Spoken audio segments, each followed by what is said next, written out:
I'm sure that Azrael is probably having a struggle with getting his kids to bed with daylight savings because kids don't give 2 fucks about the clocks changing.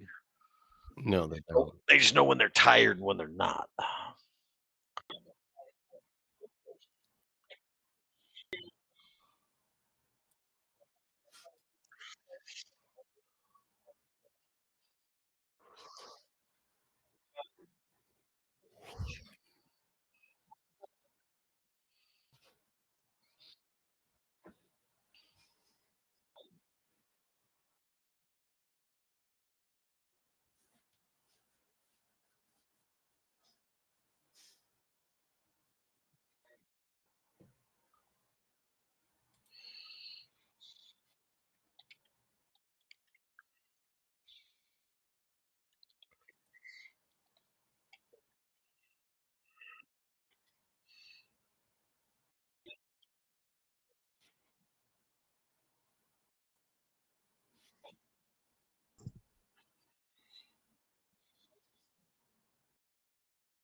Yep.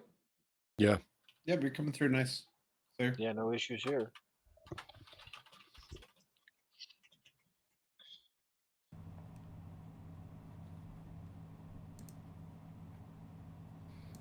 Let's see if it's everyone or just you. Oh, it'll just... No, so You're okay. All right, give me a second. We're just working it out. We're working it out. It'll be okay. No, you're good. You're streaming audio. Okay. Couldn't hear any of us. What? Maybe he's got his computer muted. She couldn't till now. That doesn't make any sense. Alright. Okay.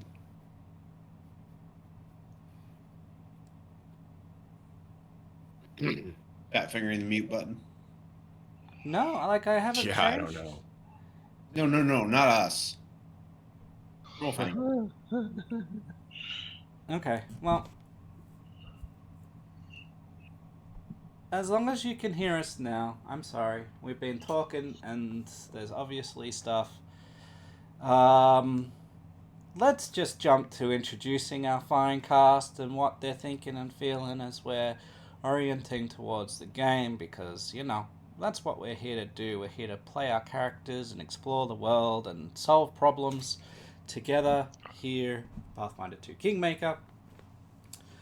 It's great to have everybody here, but let's check in with the players and see where we're at. So, we'll do our regular thing because last time we did different stuff. It was fun, but we're going to go back to our regular thing and I'm going to go top to bottom. DM next. How are you? What is going on for your character? I'm exhausted and achy. For Thackard, he's recording it, trying to figure things out, and probably question the sanity of some choices. Okay. Because I don't think he knew about the cultists. Well, yeah. We had dealt with some, and we had thought that we had dealt with some, and just all sorts of things. I thought that was before Thackard. Yeah, I'm not sure exactly. It's really hard to Okay. figure Yeah. out which thing happened when and where. But Yep. I could be wrong, but I thought it was before him. But if not, yeah, no, he would be very. If he was involved in it, he'd be extremely upset that they got away, and yeah, well, they have really been. be Oh, oh. wanting to remove them. To our knowledge, we have now brought. So we definitely now brought the kobolds to justice, and we have been asking a lot of questions around town to establish who else might be involved, which has sort of gone well and badly all at the same time because people do want the people responsible found, but at the same time they don't want like an inquisition on our hands. So it's really hard to find the right balance.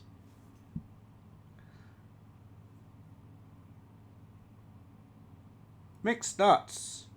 How are you? What is your character thinking and feeling? I'm doing good. Been pretty busy. Vrar? Vrar is more along the lines right now of I don't want to hunt people down. It's not my job to figure out who the cultists are. If they need somebody to put a pick through their head after somebody figures that out, he'll gladly do that if that's what's necessary. But a witch hunt or any kind of hunt of pogrom amongst the people in the city, he wants nothing to do with that. He thinks that's just a great way for everybody to want to fucking fight and try to kill each other. And it's a very good way to destabilize a kingdom. Yep. So, all right. We are yet to have Azrael, but he will be with us hopefully shortly. Melkov, how are you? Where are things at with your character? Caller would be of very opposite opinion on whether or not everybody should be questioned, and he'd be happy to be the first one questioned. But absolutely everybody should be questioned. This needs to be found, rooted out, and destroyed because it's an enemy, and they're not going to stop. Yeah. But also not much of an inquisitor and can help with dispensing justice, washing enemies, but finding those enemies is not necessarily okay. Well, it's definitely not in Vrar's suite of skills. So, a little bit of maybe there might have to be a little bit of suspension of disbelief here, or at least maybe narrating that we set something in motion or something and leave it well enough alone. But basically, coming into this section of the adventure really doesn't deal with what is happening in the town. It instead deals with what's happening out in the world. Um, we have a hunt to eradicate some of the monsters that have been coming out of people and of other creatures around this area, and then like doing some investigation on what like where this curse is coming from and who is behind it. It is a there's some time that it takes to get through all of that.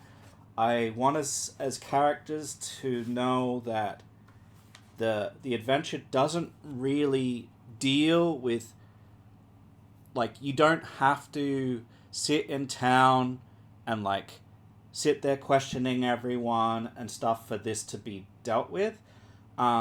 The idea is that you have to get out and about and find out what is going on the outside and let the city deal with itself. am totally okay with you role playing and setting things into place and having it be as secure as you're comfortable with. Um, I just want to help us to understand as players where what the adventure facilitates. Of course, if you want to talk about what you want to do in the town before we leave, to go and do those investigations, by all means. But know that the adventure itself doesn't require that, and I don't necessarily require that. Any information that you do give as to what steps we want to take in the capital and in our other settlements that we have, I will make a note of, and I will do my best to make that meaningful, but know that the adventure doesn't do that, so that's on me to do. And so obviously we don't want there to be too much more because I'm already kind of struggling to keep up with everything here. But I do want to facilitate you being able to do something and have that feel meaningful. Okay? So, with that said, I will throw it over to you guys and ask you what would you like to do? What rules and laws and situation do you want to put into place so that this can be tracked down and dealt with in a manner that hopefully no more of this stuff will happen in town. The characters don't know that I'm not going to have anything else happen in town. We as players know that everything that's going to happen is out and about. So how do we orient towards that? How, like, getting the town set up to make it feel like a situation? Haldor's contribution to that would be to say that he believes that everyone should be questioned by somebody who can determine the truth through divination or magic, and he'd be happy to go first. And he thinks that anybody who is reluctant or unwilling to be questioned is automatically suspect, and he will happily be the first one to be questioned under the auspice of a zone of truth or whatever means is available. Is this Kaldor or Reskin? Haldor. Is willing to go first. Have a zone of truth set up that everyone has to answer in. Yep. And Tarnal's probably more concerned about figuring out how to prevent tainted food of any kind reaching sale at that point. That there has to be some way to avoid that beyond just someone intentionally tampered with the food supply in the kingdom. We need to be able to have a way to detect that if it's beyond just intentional tampering. Some sort of inspection, some sort of process for how we're going to have foods and goods come into the city. If we don't have a custom setup or some sort of fucking thing like that, we need one. And I'm sure that's probably part of the whole commerce thing for that. We're trying to figure out how to prevent this nastiness from making its way in here again. Okay. So we have an area of questioning, which is a zone of truth, which we're requiring everyone to answer, not to put people on trial, but to establish innocence, right? We're establishing innocence, and if we find guilt, obviously we're punishing that. We're making a process of prevention for potentially tainted foods from reaching sale in the town. Any other notes that you want me to keep here in relation to any of this?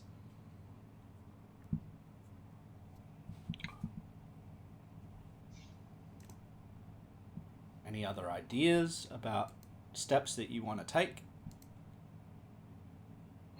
Oh, We need to warn the other cities within our own alliance and everybody else that we're in contact with that this shit's going on and why it's going on so that they can take steps to prevent it themselves as well. So it's not just us trying to solve the problem.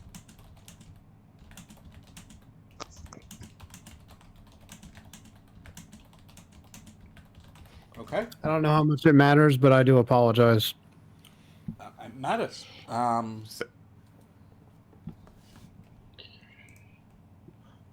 Daylight savings time sucks. Yep, it does. It's awful. So we're just having a foundation of a framework of a process to deal with the stuff in the town before we leave, so that we feel our characters can feel like it's not going to explode. The players know that everything from henceforth is out and about, but the characters need to feel secure, the towns need to feel secure. So we just wanted to take notes as to the steps that we take to ensure survival and health and safety in our kingdom. Do you have any ideas in relation to that and the disease / curse? You think it's a curse at this stage, this curse that has been spreading, that you would like to contribute to this discussion. So far, we've got a zone of truth for people to answer in. We've got prevention of tainted food from reaching sale, some sort of inspection process. We've got warning our contacts and the other cities and everything, everyone that we know we've got to get in contact with about what's going on and why, and giving and sort of colluding with them to all have like a similar process so that there's no gaps. Anything else that anyone can think of? I don't know if it's possible, but maybe in like near the food supply, like maybe a not detect magic, but like a way to like detect alignment or detect curse or something to also prevent that as like a failsafe. Some way to detect if the food is tainted.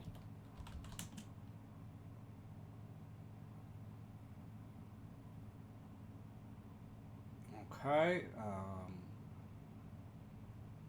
That was the one part of that I wasn't sure how we were going to work. I mean, I don't know if there's going to be probably some method of divination to determine whether or not something's been messed with that way, but I'm not exactly sure what. So, detect magic, identify magic is the way that we would do that.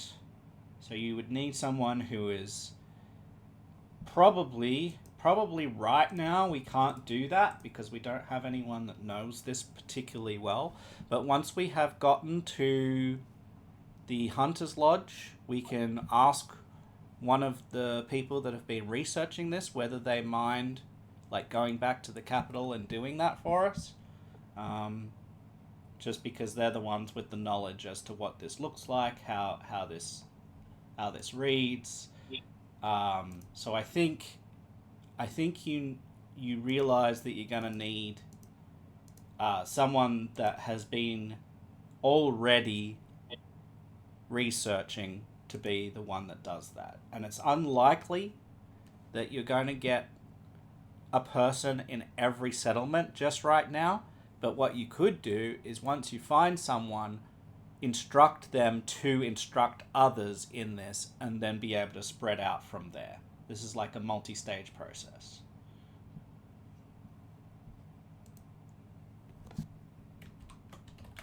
Traveling Inquisitor.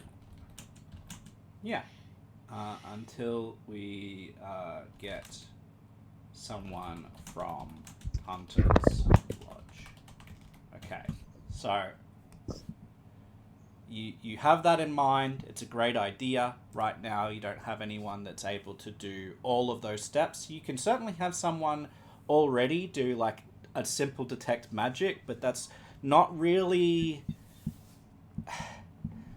It's not really going to give you the answers that you're looking for until you find someone who has all of this, like how this reads, how to detect this specific thing, what are the signs, all that sort of stuff. Okay? Makes sense?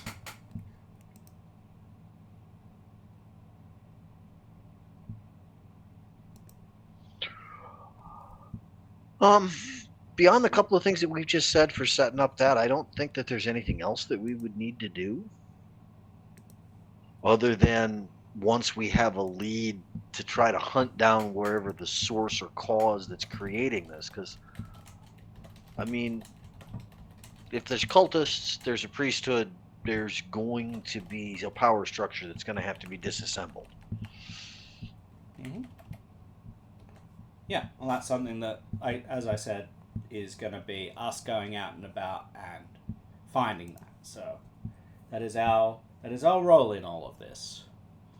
Cool. Well, I have made a note of that in the Pathfinder 2 Kingmaker campaign, and if we think of anything else, I will add it there if it seems reasonable. But until then, looks like we have our work cut out for us.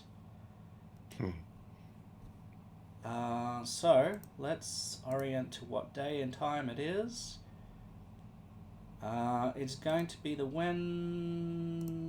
I think it'll probably take a day. Yeah, let's take a day to establish all of these things. Let's make it the Wednesday. Cool. It is dawn, or just after dawn, on Wednesday the 10th of Aridus. The last month of summer.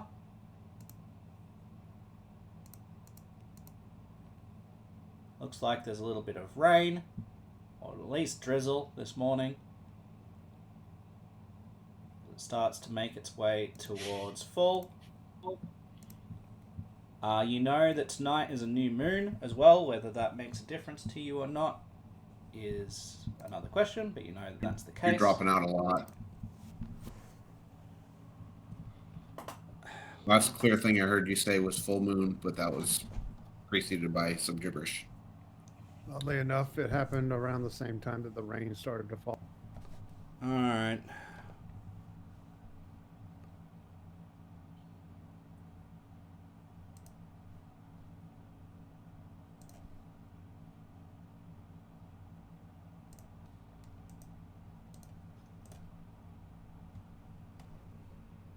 Right, so we'll stop that.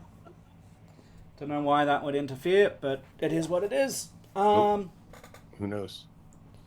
Okay, so we've established that. It's good. Well done, everyone. And I'm guessing is there any other preps that we undertake or anything else that we want to do before we set off for the Hunter's Lodge to go and do this work? Yeah, I wanted to get some basic tools. Yes. A shovel, saw, woodsman axe, that kind of stuff. Just that we can haul around with horses. Yeah. Okay.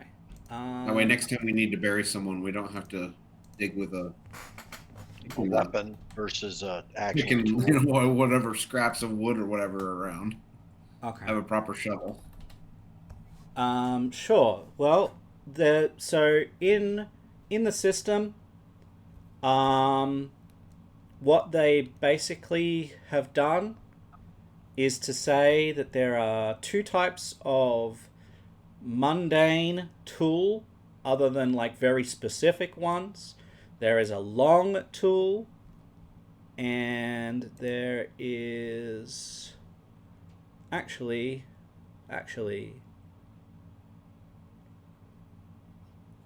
You know what? What I'm going to do, I'm going to give us something rather than that. Because I'm the GM and I can do whatever the heck I want. I am going to give us a level 6 item for free, which is called Traveler's Any Tool. Okay. Oh, great and wonderful GM. Thank you. Gods be praised. Well, this That just sounds like means that there's no issue, right? So you imagine a specific simple tool, and the Any tool transforms into it. You can choose from a tool listed in the gear, transform into it, allowing most very basic useful. tools, nothing more complex than a basic tool. You can return the item to its rod form. So it's just like a rod until you imagine what you want it to be. You transform it, it operates as that, and then you transform it back. So So it's Green Lantern's ring, but really, really, really, really, really simple. very Very simple. basic tools. Okay. So I'm going to give us one of those, and we can then not have this issue of having to imagine that we have all of the possible things, because we have all the possible things with one tool. Okay? Sounds good. Cool. Make it simple. We like that. Use the KISS principle. Okay. Yeah, keep it simple, stupid. So we are going to move to the Hunter's Lodge.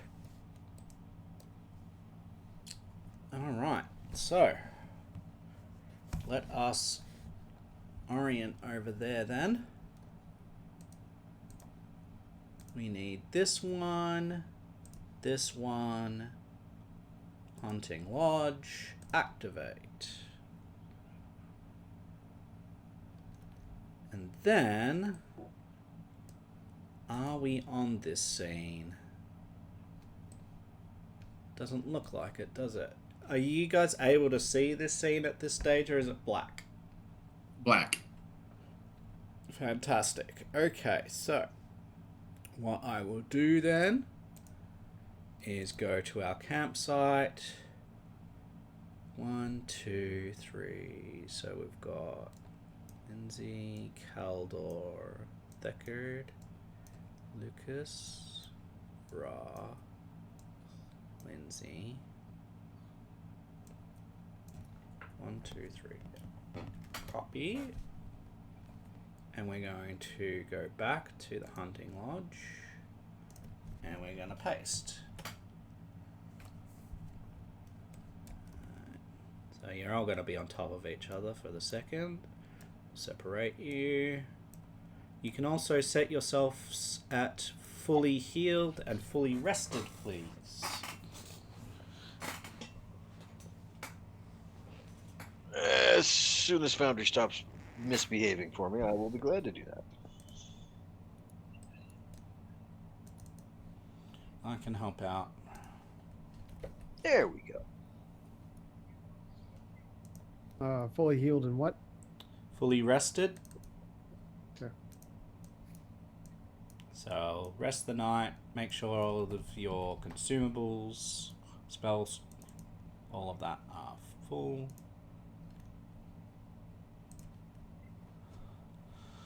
Alright, so here you are at the Hunter's Lodge. You can move around and explore. What I will also do is I'll copy us down to the bottom one as well. Looks like these are two separate locations. So I will do this so that you can see both. Okay. So now you should be able to see that there is an upstairs and a downstairs. To give you a kind of idea of what the place looks like. Okay. And we are going to be, I'm going to move us into here.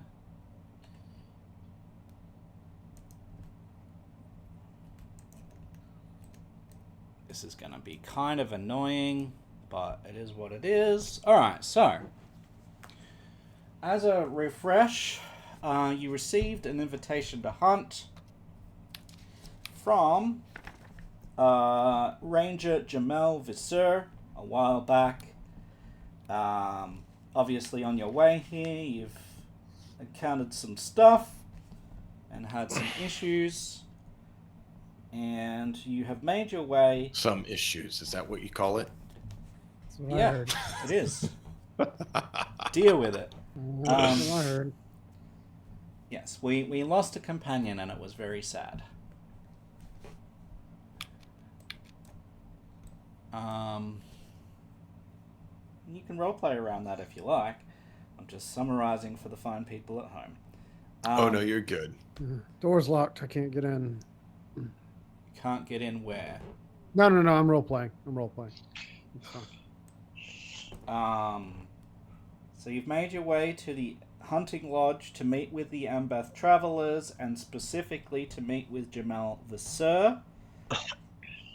And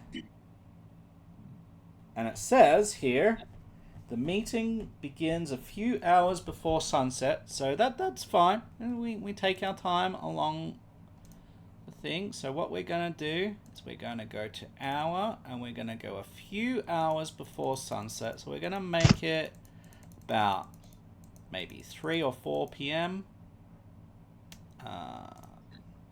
4 p.m. You've got dinner in a while. The meeting itself begins a few hours before sunset, lasts for 3 hours, and plays out in 3 one-hour rounds. Okay. So some of this is going to be a little bit like cut and go.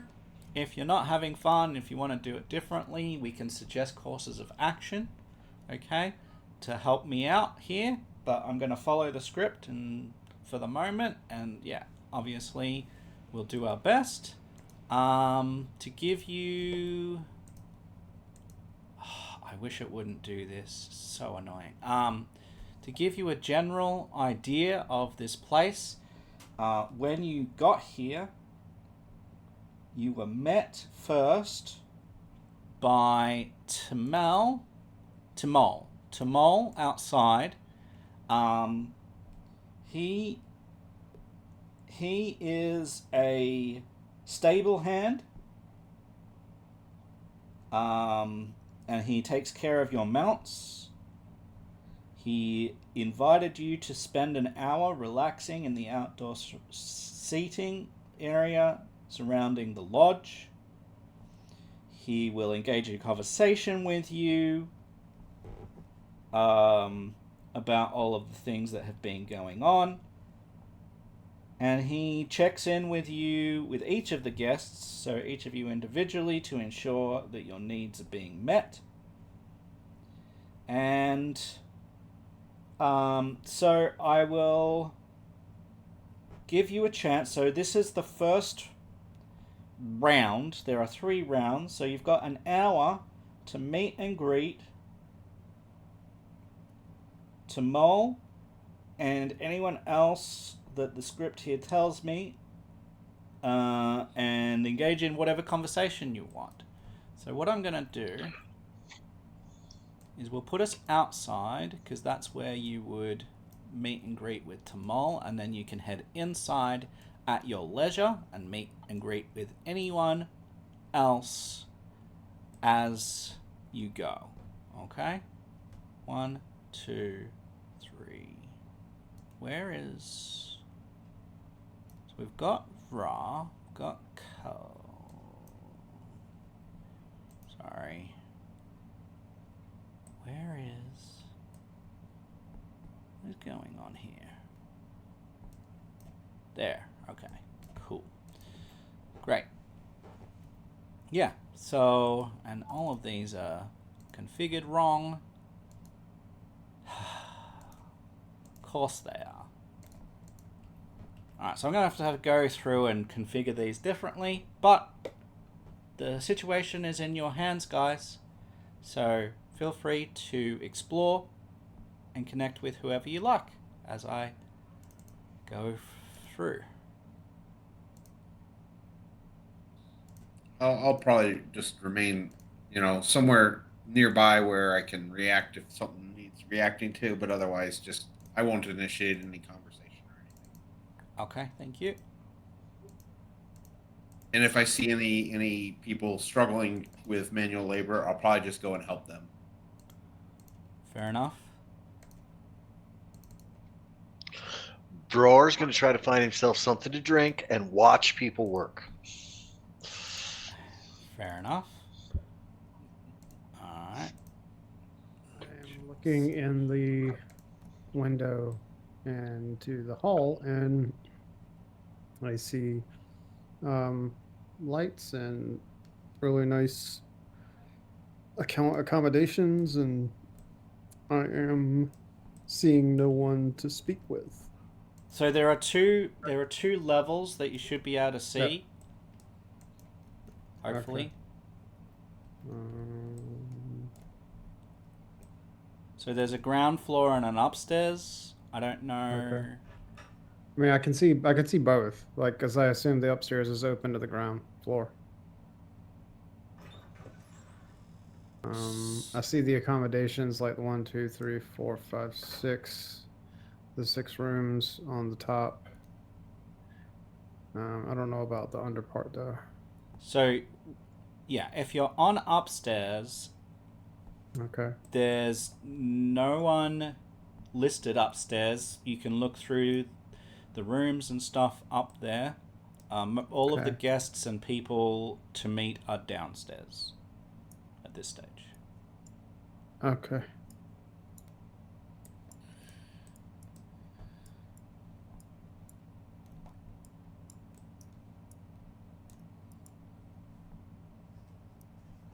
So, yeah, Tamal, sees to your mounts.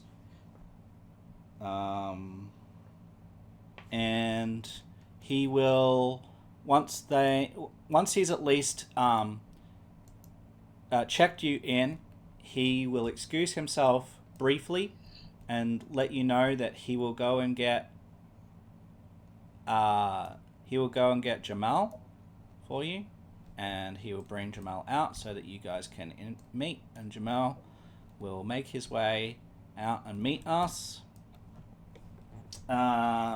What it says is that Jamal Vasseur is a grinning, affable man whose congeniality can vanish in an instant if he perceives an insult or a challenge. We don't know about him just yet, but he is grinning and affable as he introduces himself.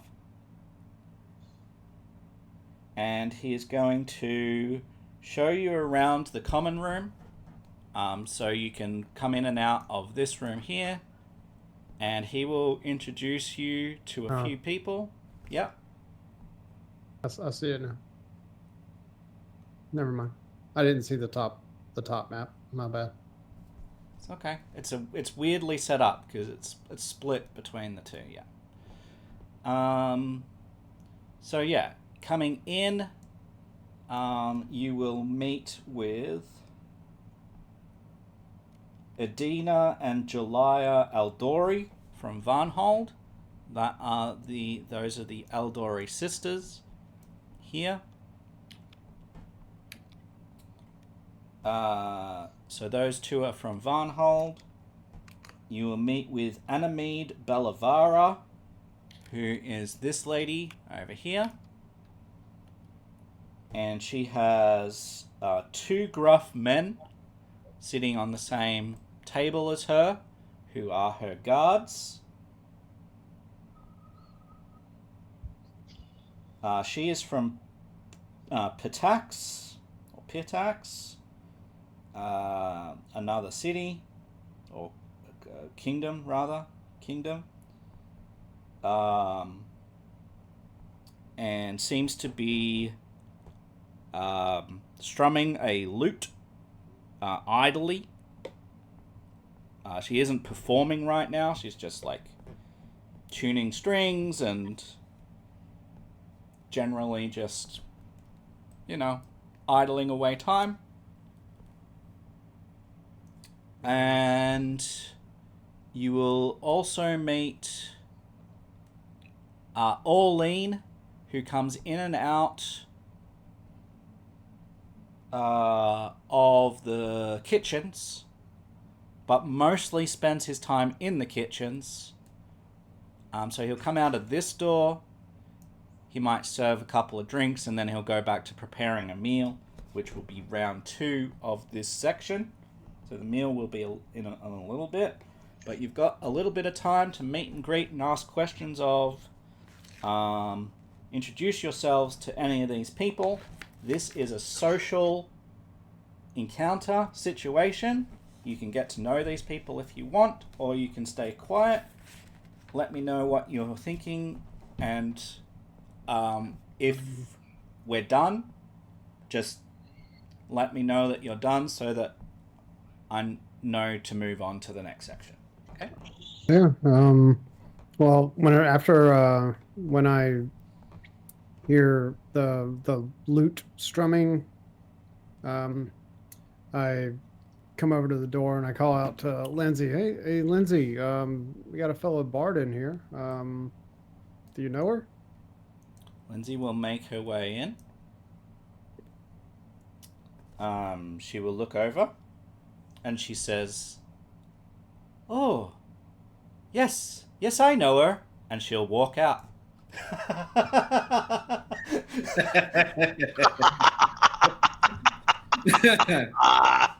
I'll walk out. I'll walk out after her, and I'll say, but isn't she from Patax? Like, aren't you from Patax?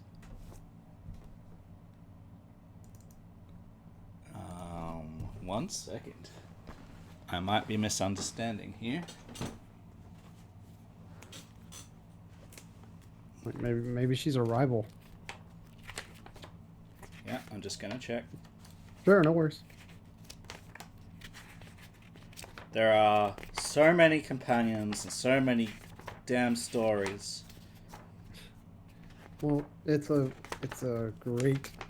wonderful world and universe. Of course, it's full of. Okay. All right. So she grew up in Galt, and she did hope to perfect her craft in the fabled domain of Pitax. However, it wasn't long before she realized Pitax's reputation as a center of the arts was more propaganda than reality. And she sensed that the artisans in Pitax were struggling to produce original works. There was a lot of resistance and potential rebellion. She wrote a raunchy limerick, became unpopular, and left for Brevoy once she had settled on the idea of a new masterpiece, which is a gripping tale of adventuring triumph, of which all of you are now part of. Yay. So, where is it? That's the bard. The penguin. So Anamede is someone who has performed in Pitax for a long while and doesn't have any of these feelings that Lindsay does. She is a beautiful Tian woman. So Tianxia is like a Eastern Oriental type theme. Okay. And so she dresses elegantly. Her clothing is masterfully crafted Silks. leather armor. She has a striking blonde streak adorning a side of her black hair. And, is fondling her lute. I I I know I speak to her and I say, "My lady, I know that I see you're playing the lute. May I Well may my spotted, sir. Yes, yes, I my companions and I can we hear a song?" And I place a piece of silver on the table. am. She looks at the piece of silver and looks up at you. Um, she says, "Perhaps during the feast." Okay. And as you look back down onto the table, the silver is gone. Yeah. Didn't even see her move to pick it up, but obviously she did. Sure. No worries. I figure she's probably quick.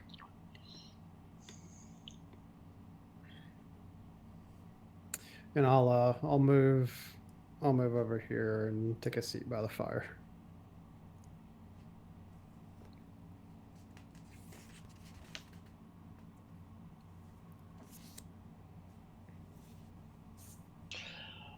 Brar at this point is just going to kind of relax at a table, small talk about nothing with whoever happens to be there. Sees the exchange between the bard and Lucas and kind of sniggers a little bit about that. And then goes back to just kind of relaxed and then wait. And he's just like, somebody said food? When is the food coming? I can smell it. Alright, so what I want to do, because it's been a little while since we've done something quite on this level, and we're obviously not remembering particularly well, so let's do a little refresh here, okay? So, when we're in... So, how Kingmaker kind of does this, and how a lot of adventure paths do this, is that there's almost like an entirely different status when you are in a social encounter. Okay, so you've got like exploration, which you set an activity, you go and explore, you do stuff. You have combat, which is obviously encounters and things like this. Encounter is like when you've got traps or identified traps or hazards, or you're fighting or things like this. And then you've got like social events like this one. And when there's a social event like this one, we use a system which is called the influence system. And this is how that goes. When you need to gain favor or sway or get to know NPCs, we implement the influence subsystem in a social encounter. So it just assumes that we know this. Influence is a short-term subsystem wherein the player characters accumulate influence points during a social encounter with an NPC or more than one NPC representing their increasing influence. These encounters are a race against the clock to reach influence point thresholds in order to sway the NPC. It's perfect for a single social gathering, whether it's a party, a treaty negotiation, or an attempt to persuade members of a panel of judges, or a dinner party like this is.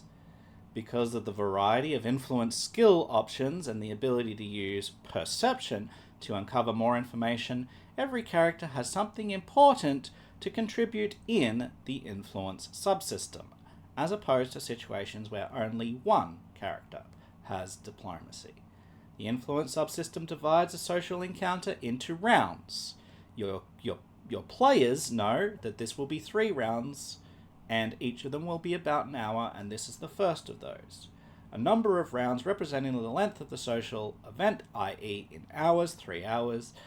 Rounds last any amount of time that you determine. It's already determined this one. An influence check is an attempt to make a favorable impression on the NPC that you choose. You choose the NPC, you attempt a skill check to impress that NPC, and I determine the difficulty check, and you potentially gain influence with them based on what you did, what skill you used, and how they took that based on your role. So there are influence checks that use your skills, and there are discover checks. You watch or study NPCs to learn more about what that NPC prefers, what sort of skill checks they might favor, what their history is, these sorts of things. You choose an NPC, you attempt a perception check, or another appropriate skill check as determined by me, but normally it's gonna be perception. And then we figure out your level of success and see whether you learn anything about them that might help you or your companions in their further social interactions with that person. Okay? So this is the system that we are using here.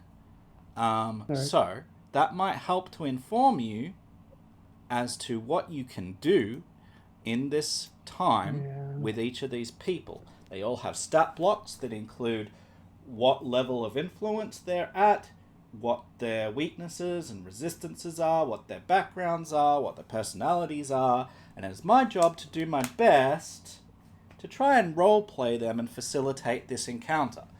But because it's been a little while, because you don't necessarily know how that works, I've read that out. Are there any questions about that format that you have, please?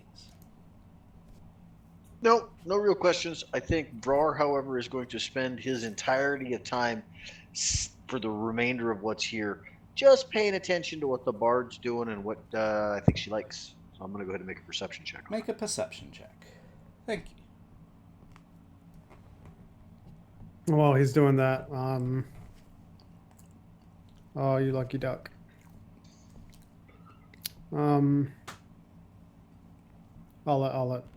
I'll do my thing after we finish that. Sure. Discovery. So, we get a normal success with your discover check. Choose one of the following. You learn which skill that can influence the NPC has the lowest DC, or one of the NPC's personal biases, a resistance, or a weakness. Bias. You want a bias. Mm-hmm. Okay. Awesome.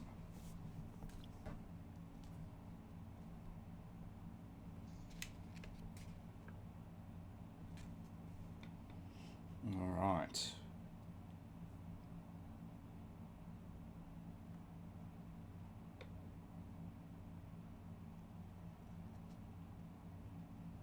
So,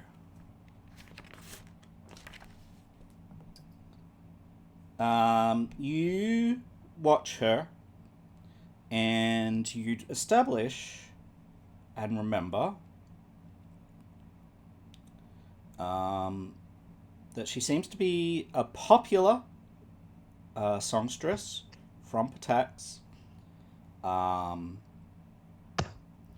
There are those who maintain that she shills for King Iraveti, the king of Patax, and some even believe or have rumored that she may be on his payroll.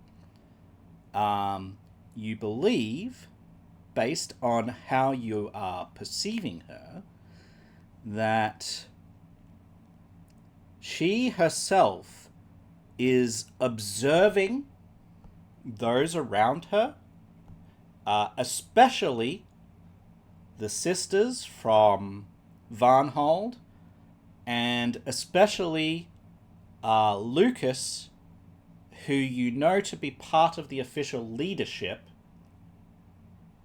of your kingdom. So she's paying particular attention to the movers and shakers of the kingdoms that she is visiting.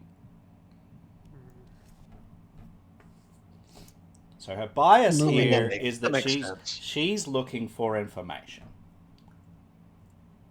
Mm-hmm. I think we're all looking for information right now about this mess. Obviously, that's more than just about this mess, though. So I moved over and sat beside one of the two sisters. And I say good evening. I believe I've met some of your family before, Lady Aldori Jamandi. Jamandi Eldori, yeah. Eldori is their Yeah. surname, yeah. Okay. And yeah, we met her and we saved her from being assassinated. And she gave us our charter to found our kingdom in the middle of the Stolen Lands once we took down the Stag Lord. And I tapped my helmet because I still have the Stag Lord's helmet on. You sure do. So, what you notice as you sit down and introduce yourself and talk about these things is that each sister has has short dark hair, a rugged physique with plenty of scars and a stern expression. Both of them warm quickly to you. You find that neither of them seem to have much of a sense of humor, but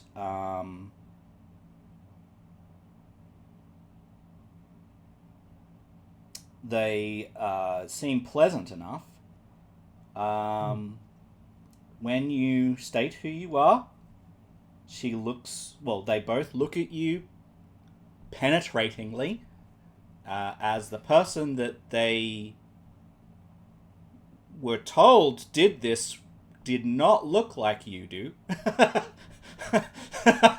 So they're like, "You're Lucas?"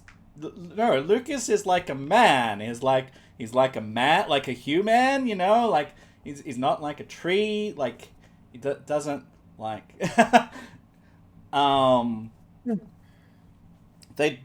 they're not questioning you per se. It's more that they're like trying to equate the stories that they've heard with the reality. And I hear what they say, and I take it in stride, and I say I understand. I do not look the way that I sound, or the way that it sounds like I look. Things have happened since we put down the Stag Lord, and I'm happy to regale you with those tales if you are so inclined.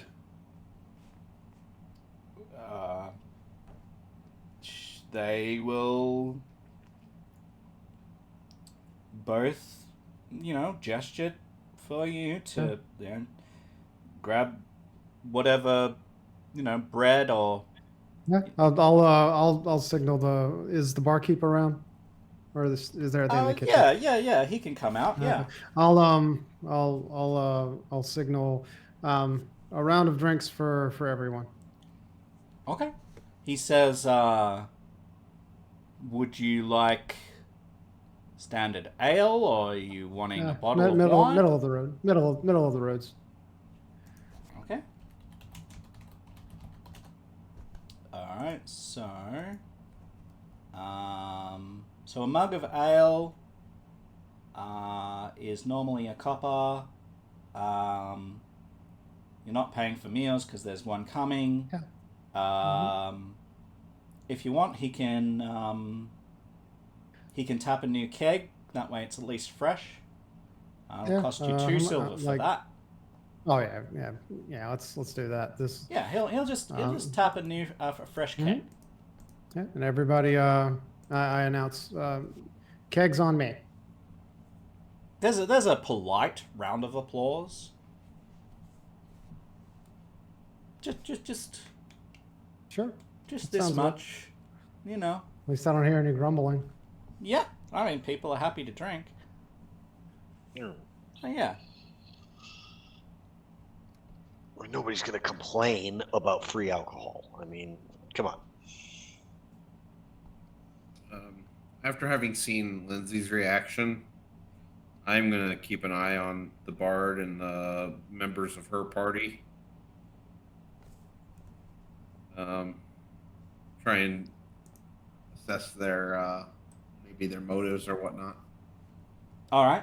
You can tell just by sitting and watching without a check that the two guards are basically guarding her. They are not really having fun. They're Are they drinking? sparingly, yes. They need their faculties. Yeah. So they're taking their job seriously. Boo.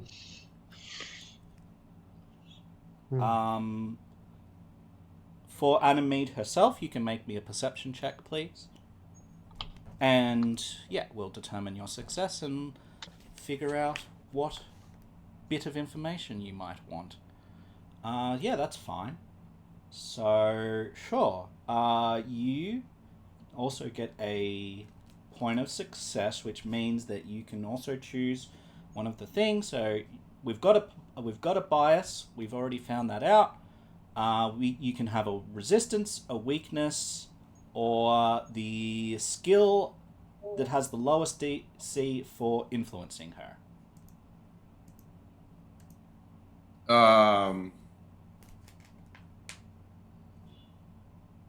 Probably a weakness then.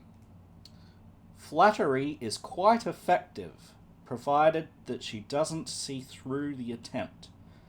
You reduce a flattery DC by 5, but if it fails, it's going to make other checks harder.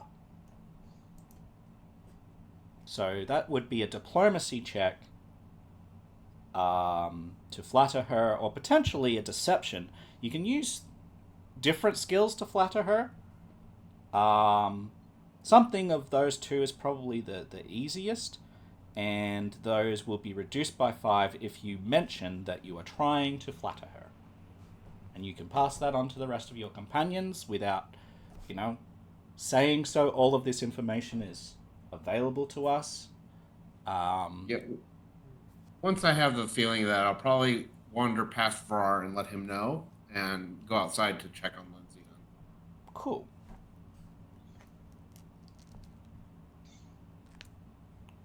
While I'm sitting there chatting up the sisters, I'm also trying to perceive things around me. Oh, is that Lindsay down there, like at the bottom? Yeah. Dorothy, she's she's at the bottom of the table. Oh, was she? Did she come inside? Yeah, she came. She inside. came inside, but she went to the. Yeah, after I announced the keg, everybody came in. Okay. She's round the corner from Animede. Okay. But yeah, I'd like to try and perceive as well from this far away. About Animede as well. Yeah. All right. Because I wasn't really like I understood why she made the reaction that she did, but it still kind of like sort of rubs me the wrong way. Okay. But let's see. Let's see what we can do. All right. Which of those things? So we've now gotten Let's do a resistance. A resistance. Years of living in Patax have hardened Animede to criticism. Attempts to influence her by criticizing her performance increase the DC by 5. So you do not want to pick on her performance or criticize her. Okay, that's good. I wasn't planning to, but Well, this is what perception is for. Oh yeah. Learning I mean, I assume that. I assume Lindsay might. Lindsay might.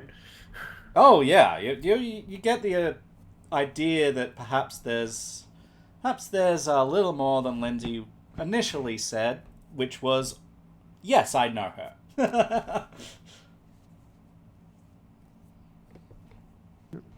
I mean, Lindsay, like my understanding, and this is me not. I mean, I'm not trying to metagame, but my memory's there. I don't think she's a really like huge fan of the King of Patax.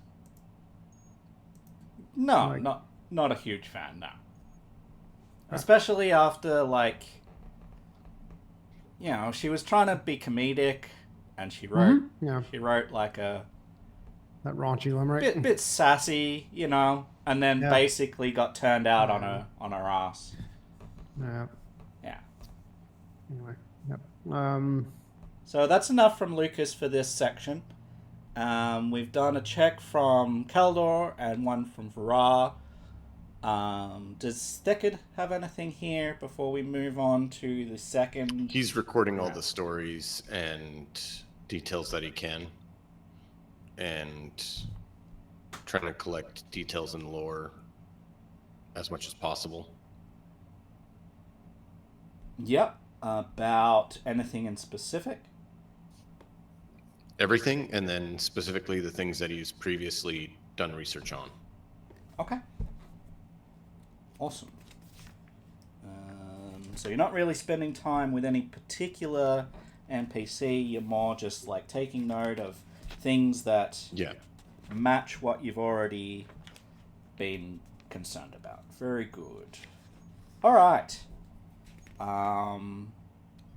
So we come to our second round, which is dinner. So Tamal calls everyone to dinner. The conversation that has been spreading around, outside, inside, all moves inside. Dinner is prepared by a talented, grizzled man named Orlean, who served you alcohol, and is served by Tamal. So, prepared by Orlean, served by Tamal. The food is robust and tasty, but not fancy. Anamede is amused, commenting that the rustic presentation adds an unusual texture to the flavour of the feast. And a recurring topic of conversation during dinner is Jamel's difficulty, that is your inviter here, Jamel's difficulty in deciding on a name for the hunting lodge, which the travellers would like to open as a public tavern. He invites all of the guests, if you wish, to offer suggestions as to what he might name it. And you can make further checks, one check each, on should name any the lodge. Hmm? What he should name the lodge? Yes, this hunting lodge, yes. Okay. So you can both continue to make checks about any of the NPCs, or you can make suggestions, or both. It's one check for anything that you actually want to do in relation to getting to know people each, and then flavor from there.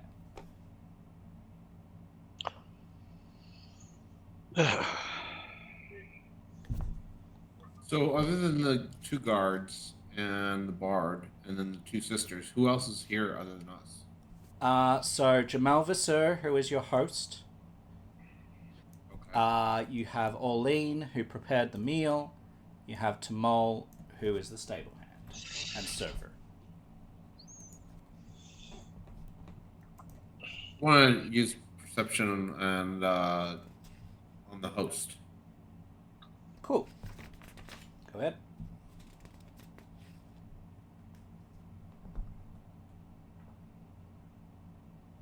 Pretty good. So that is a success. Which of those things would you like to find out about our host? Weakness. Alright, so in addition to that, I'm going to give you a little bit of appearance information to help you out and his general personality here.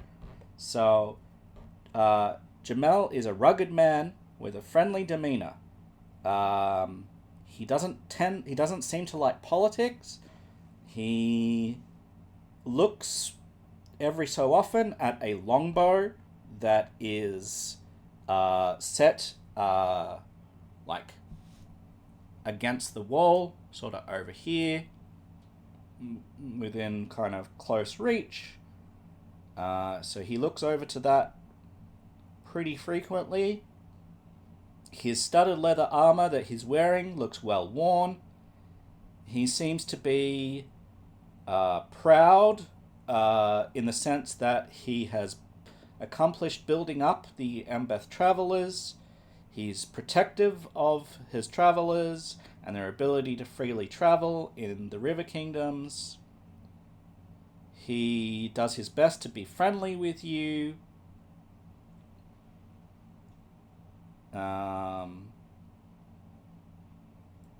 And yeah, and you're looking for a weakness of his? Yep. Boasts impress Jamel. If a PC manages to include a boast or a brag about one of their previous successes, reduce the DC of that influence check by 2, and if it's a failure, he interprets it as a lie. So it will make it harder to do other checks, but it's easier to influence him by including boasts. Yeah, I will be right back.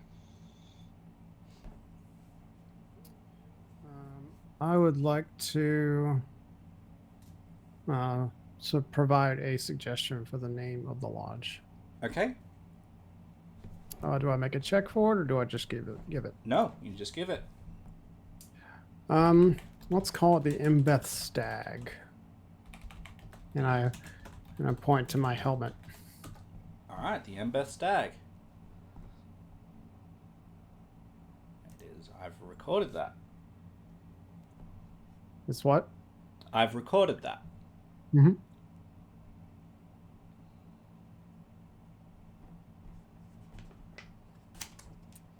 So that's in addition to any checks you want to make.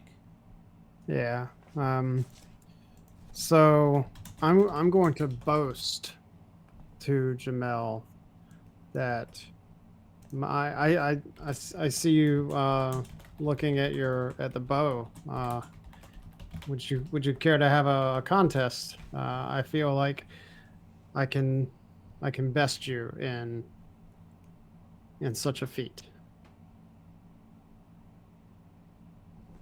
I can shoot an arrow into an apple from here. Well, let's see. I will stand by the door. You can place an apple on the fireplace on the mantle, and I will put an arrow in it.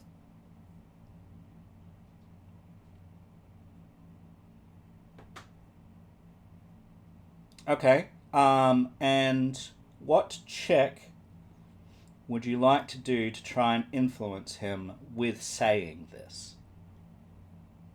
I would like to do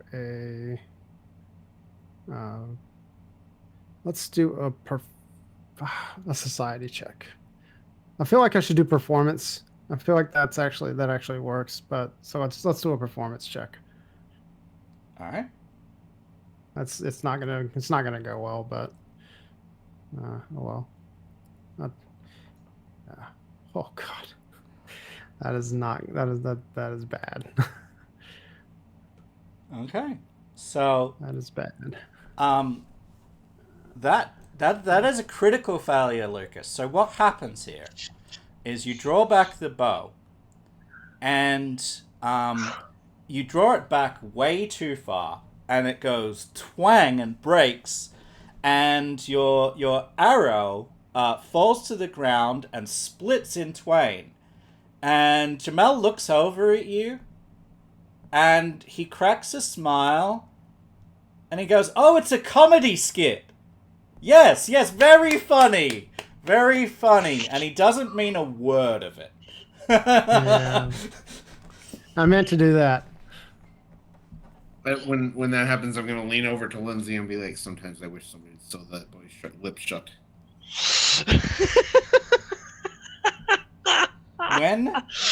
When he says it's a comedy skit, I'm gonna have you make a perception check, Lucas, please.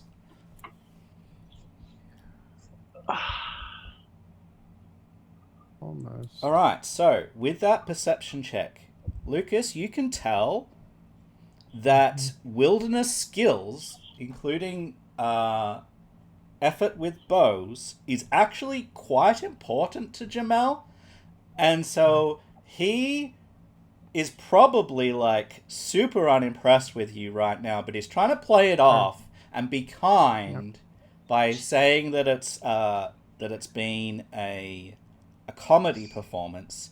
You think you could use survival or hunting lore to turn this around potentially, but you think because you failed with such spectacularly bad performance that check will be harder than it is normal. And I'm willing to make that attempt. Jamel, I get it. I can do better than that. I can do better than that. It was jokish, yes, but I can do better than that. So survival or hunting? Allow me to try again. Survival.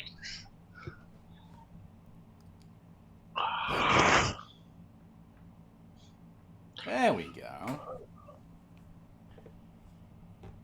All right. Yes, this is actually really quite good. So, given that you have actually succeeded on an influence, we are going to improve your influence with Jamel.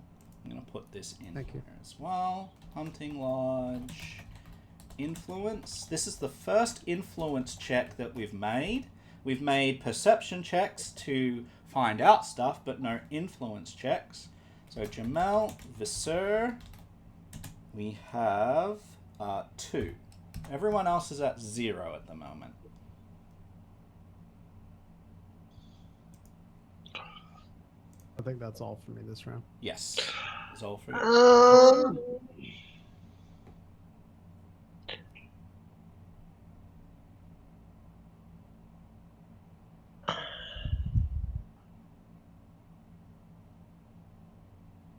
Vrar's in the process of watching that whole mess kind of occur back over there, followed by him discussing things that are actually going to assist for that, kind of chuckles, looks up at the bard and said, "You know, the amount of times that I could tell you stories about where he's opened his mouth to say something's going to happen one way and he's fallen on his face that way.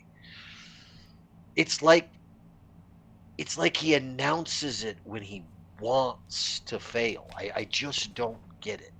And I'm going to start trying to schmooze with the bard to try to do you know anybody? Is there people like that where you're from? Trying to find out things that I can about her. Okay, so make a social check of your choice to see how she responds to this.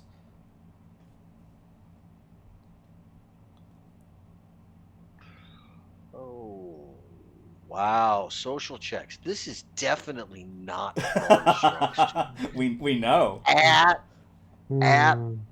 all with that. Meh. Because I don't got shit for this. Okay. Ooh, there's my 7. Diplomacy.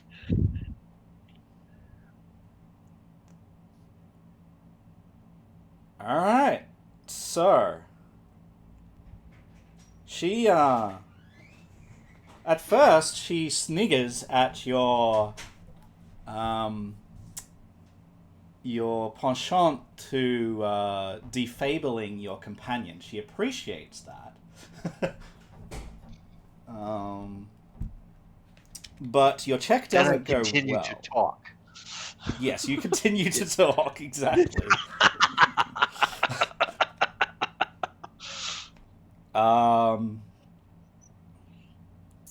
And she finds you pretty uncouth. So it was an interesting attempt, and you believe that the start of it, before you kept talking, was actually not too bad. It was actually, it actually got her to smile, and then you kept talking, and then, yeah, that hasn't gone well. Yeah. So with that, as I noticed that, she's basically looking at me like I'm, something she's wanted to scrape off her boot heel. You I'll get up. realize that you've got, like, I don't know, like some crumbs of food or some gravy coming down your face or something like this. Broccoli Probably in shouldn't have your offered teeth. that to her as a snack or something, huh? Right. Yeah. No more of that. Ferrar's gonna. Why does he keep doing that? So that hasn't gone well. Well, So Lucas has had his try. Varaz had his try. We've got Thekid and Kaldor for this second round.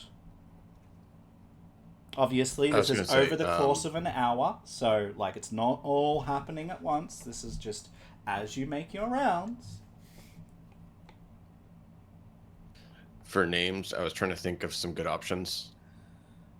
The Hunter's Haven, Okay. I thought might be fun. Hunter's throw that one in. Haven. Deckard. Yep. Do you like Anime's suggestion?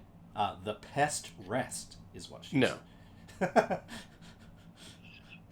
Not unless she's going to keep resting here.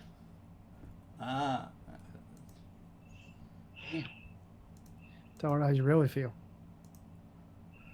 She insulted our friend Lindsay in some degree, intentionally or unintentionally. So Thekard's like, there's something there.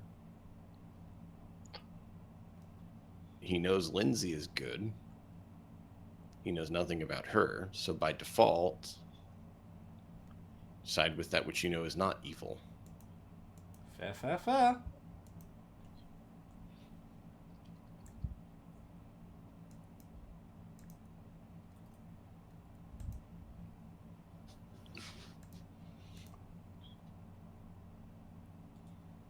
Alright.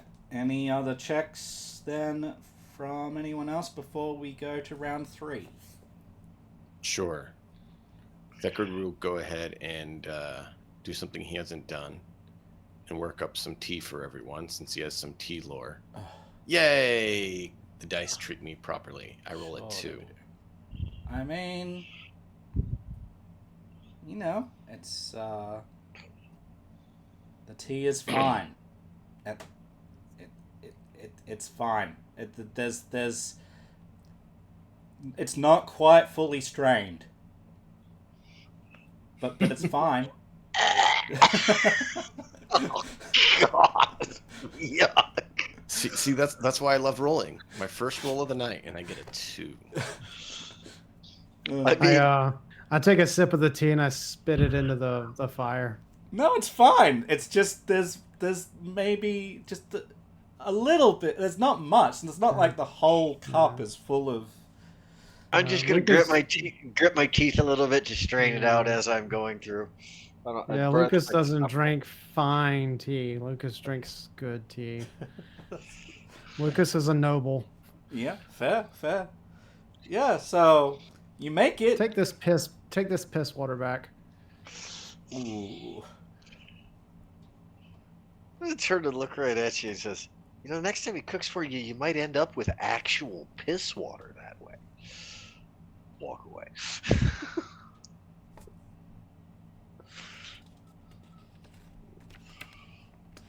It's one of those rules.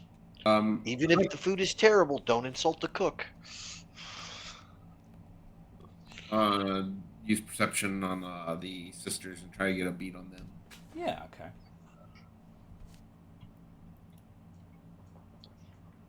Ooh. Let's have a look here. Perception.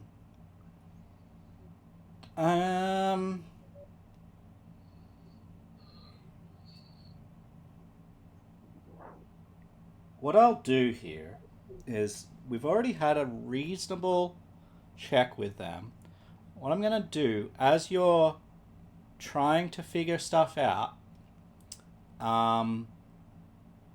if you don't engage with them now, you're going to keep your check.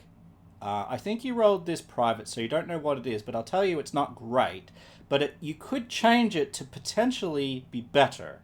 It is high enough that I would allow Kaldor, as he sees that maybe he's being noticed or something, that if you make a social check with them and that's successful, I will turn this into a success. But if he doesn't act, this is going to remain a failure for perception. Okay. And he gets a feeling about that. He's like, I'm not quite getting what I wanted, but maybe if I engage with them, I'll find out something more. And then you can decide what sort of check you would like to do. I know that is kind of the reverse to how you would like to do it, but that's what I'm going to offer you the chance to do. Okay.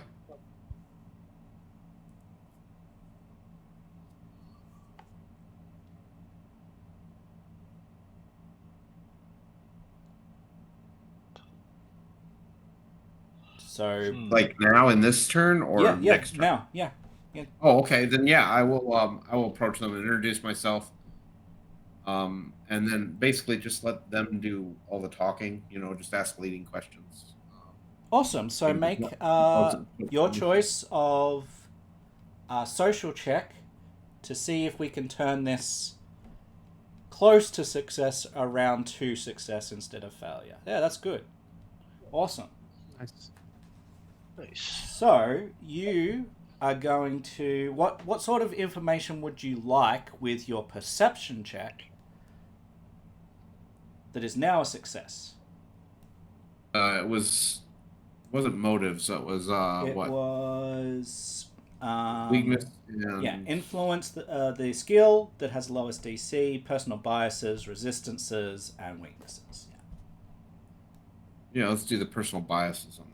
Personal biases, excellent. So, Adina and Julia Eldori. Adina often chides her sister impatiently and encourages her to greater valor. To Julia, though, discretion is the better part of valor.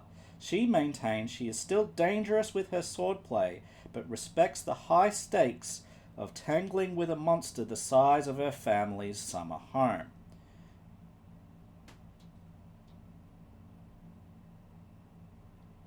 Okay. So Adina favors valor, Julia favors discretion.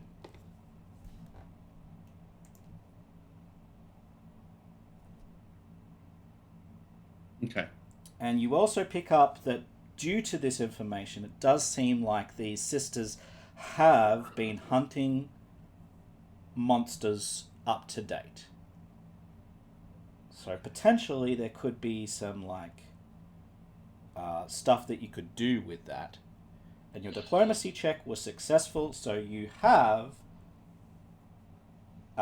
successfully risen your influence with them.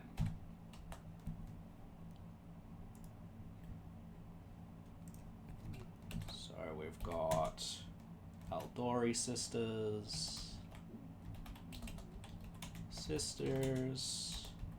1. Boom. Good job. I think that brings us to round 3. Is this dinner? So yeah, we've done dinner. Round 3 is preparations for the hunt. As dinner winds down, mugs of cider, coffee, and tea. Perhaps not Theckett's tea. Please don't. Offered alongside with cheese and was fruit. a 2. I know. I'm sorry. I'm so sorry. I'll just put a handful of tea leaves in there, grabs a handful of soot off the hearth, throws it into the pot. It wasn't a critical failure. Jamel requests everyone attention, explains why he arranged this hunt. The Embeth travelers found a grievously wounded local named Vath Loka, washed up on the shore of the Gudrun River. The man perished from his wounds soon after imparting a warning about the wyvern that attacked his family in their cabin upriver. The travellers investigated but broke off their hunt after discovering evidence of 2 additional monsters in the area. A hydra. Fuck? Hydra. I heard it. God damn. And a Kruth. I'll tell you about a Kruth in a moment. Faced with greater concentration of threats than he was comfortable handling with his own group, Jamel initiated this gathering to make a friendly competition out of it. He produces a small coffer and explains that the group that makes the most monster kills tomorrow shall win a prize from the coffer. And then you are free to chat and make one last influence check each to influence anyone here. But I'll tell you a little bit about this Kruth first, so that you get... I mean, I'm sure that all of you understand the basics of a Hydra, so I won't need to do that, but you may not have heard of a Kruth. So Kruth are sometimes called crocodile eaters, are fast and vicious hunters of bogs and wetlands. They favour prey including lizard folk, boggards, and dinosaurs. They are found either alone or in packs. The solitary ones are typically male and are territorial, fierce, bold, and bloodthirsty. Females are likely to shy away from potential predators but turn violent when their brood is threatened. Crocodile eater. Good God. Crocodile eater. So that's the type of thing that they came across, and they went, nope, we need help.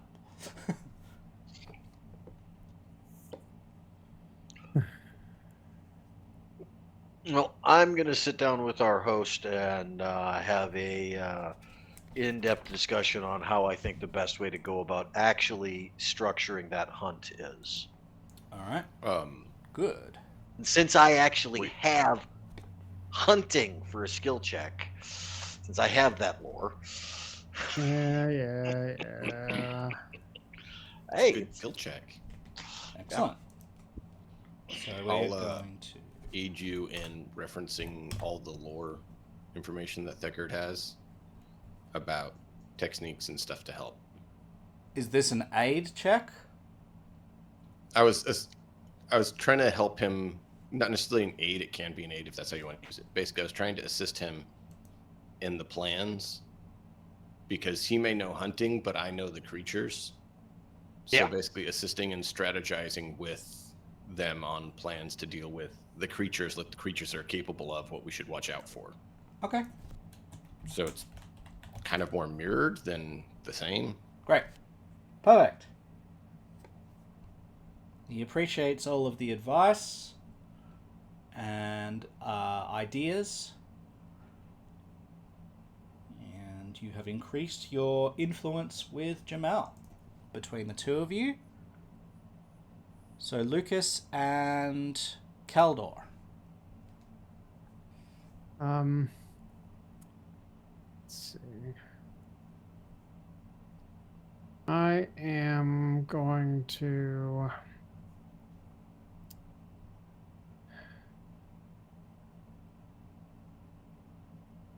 I'm gonna get the sisters' thoughts on their hunting styles and what they knowing what I know about them, how one prefers to sit back and the other prefers to go after it. I'm gonna just kind of pick their brains on hunting, All right. things like that. Sure. Make your check, sir.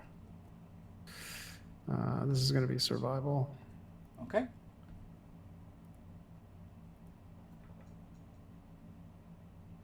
All right. It's good. This goes well.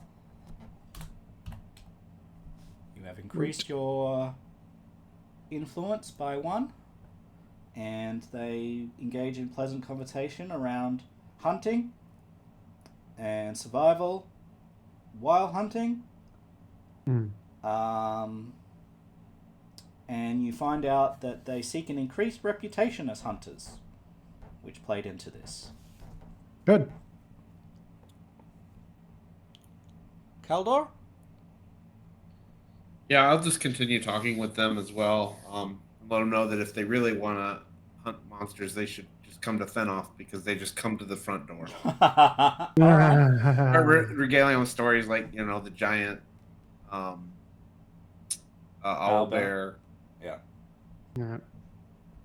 Make some sort of social check. Also, ask them what the weirdest thing they fought is, and then tell them about the gibbering mouthers. Nice.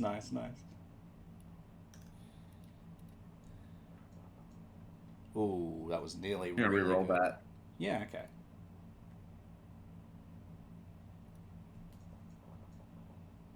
Oh, that's a bit better. Yeah, sure. Notably better. So your influence with them goes up to 3. And let's see.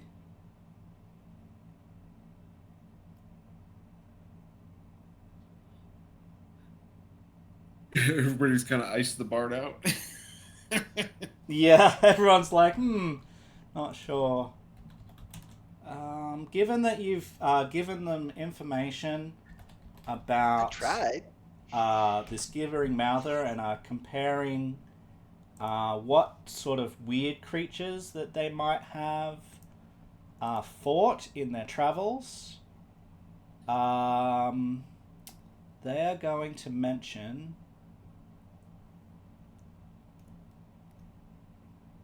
Alright, I need to just...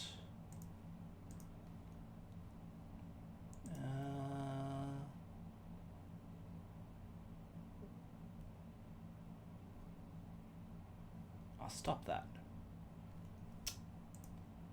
Alright, give me a moment.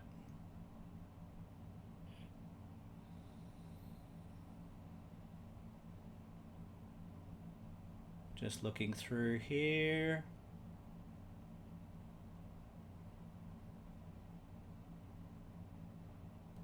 What would make sense? Ooh, maybe that would.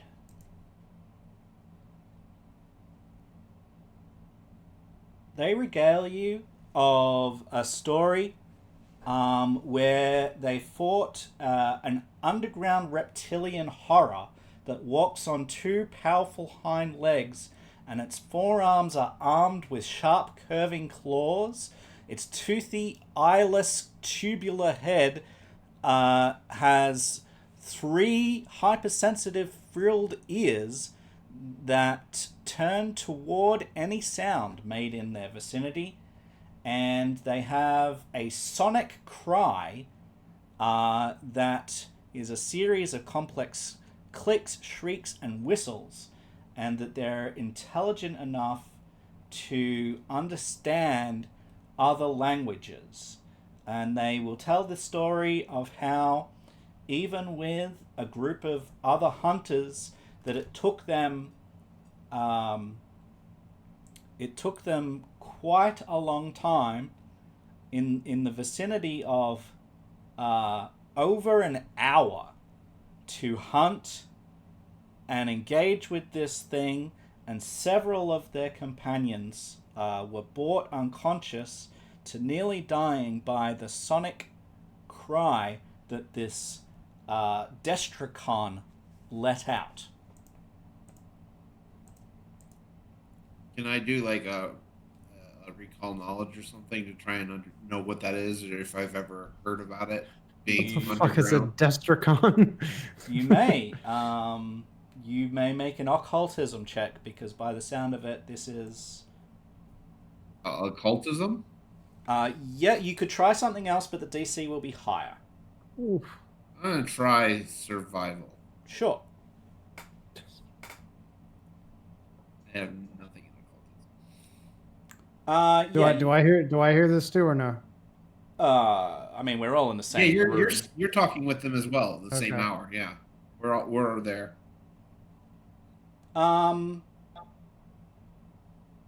So Kaldor, you're not sure. Like you believe them. You've not really come across that in your It's all travels. new information. Lucas, you have also not come across it, but you have heard of something. You heard that a long while ago, this is within your family's history, not in your lifetime, but before your lifetime, that your family was still in the business of trading slaves back then, and that the slaves were being brought from one location to another, and the caravan of the slaves was attacked by a Destricon, and no one except for the scout that was ahead and came back to find all of their companions, all of the guards, and all of the slaves dead by one creature. God damn. And Yeah, your my family blood runs lost a cold lot. whenever they say the word Destricon. Yeah. So this is in your family history. It's a while back. It's been a long time since you traded in slaves, your family. So it's we're talking about quite a few generations ago. But it is in your annals of history. Okay. All right. So, good job, guys. This was a social encounter. We haven't done one of those in a while. Thank you for participating. I hope that was interesting for us. I know it's a little bit different. the last one was like the party, wasn't it? Yeah, like one of the very first things that one, we right? did. Yeah.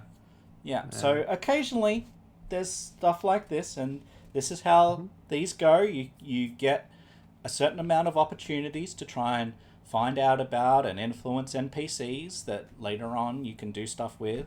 In Pathfinder, the most important in Kingmaker, the most important one was that one because it influences how much your companions liked you and what sort of, so, and they're long-term like investments, whereas some of them are more like short-term, depending on what happens in the story. But we'll try and make this significant as we've spent a little bit of time on it.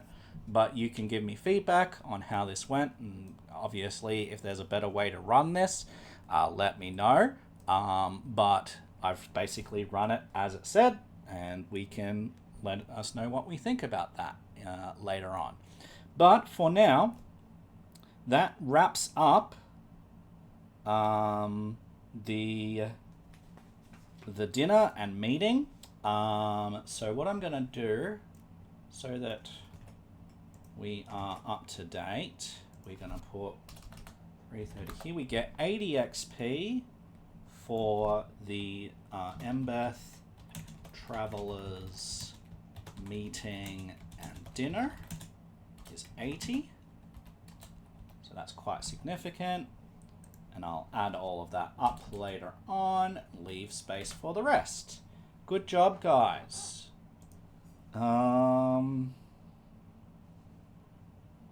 Cool. So, as stated, I'll just refresh here. Jamal Vasseur has announced that he brought us all here to have a competition, effectively, to split up into the groups, to go on a hunt tomorrow, to Reward the group that makes the most monster kills with what is in the coffer,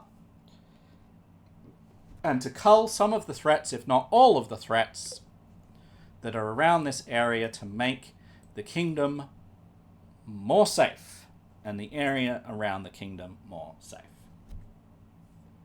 Okay? Just so that we know as well, after this hunt, which is a lot of action, a lot of encounters, after the hunt, we are able then to come back to the lodge and start our investigation proper, and there's going to be a whole new system to learn, which is going to be investigation, but that's not till after the hunt. Okay, so we've done a system here, which is influence.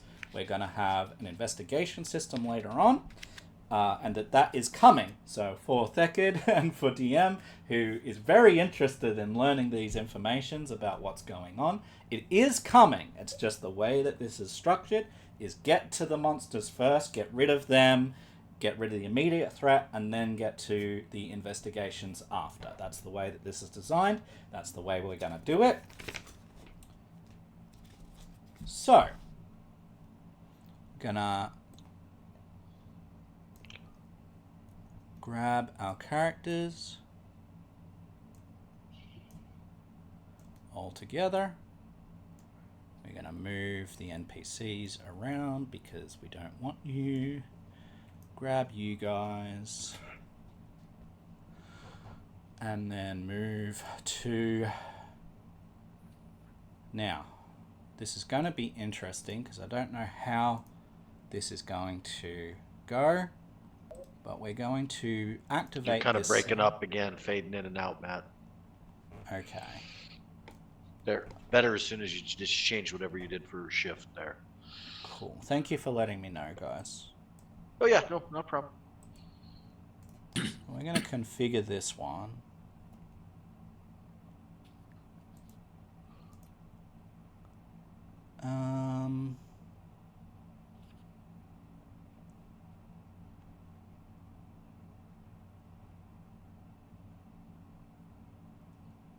If disabled, the entire scene is visible. Okay. We're going to do that. Hopefully now you guys will see. Can you guys see? So, seeing an image of a river and some flags, various flags. Right down here, down the bottom, is where we are. So, I'm going to read out some stuff and then we'll orient from here. The region the Embeth travelers have identified as dangerous and infested with monsters, the hunting grounds, is located... Infested with monsters. Yes, infested with monsters. Is located upriver from the lodge on the Gudrun River, which is this river. Okay? An hour before sunrise, so it is the next day. Let me take us to the next day. Next day. And we're going to take the hour and we're going to move that to about 4 a.m. Are the other groups here with us on this island?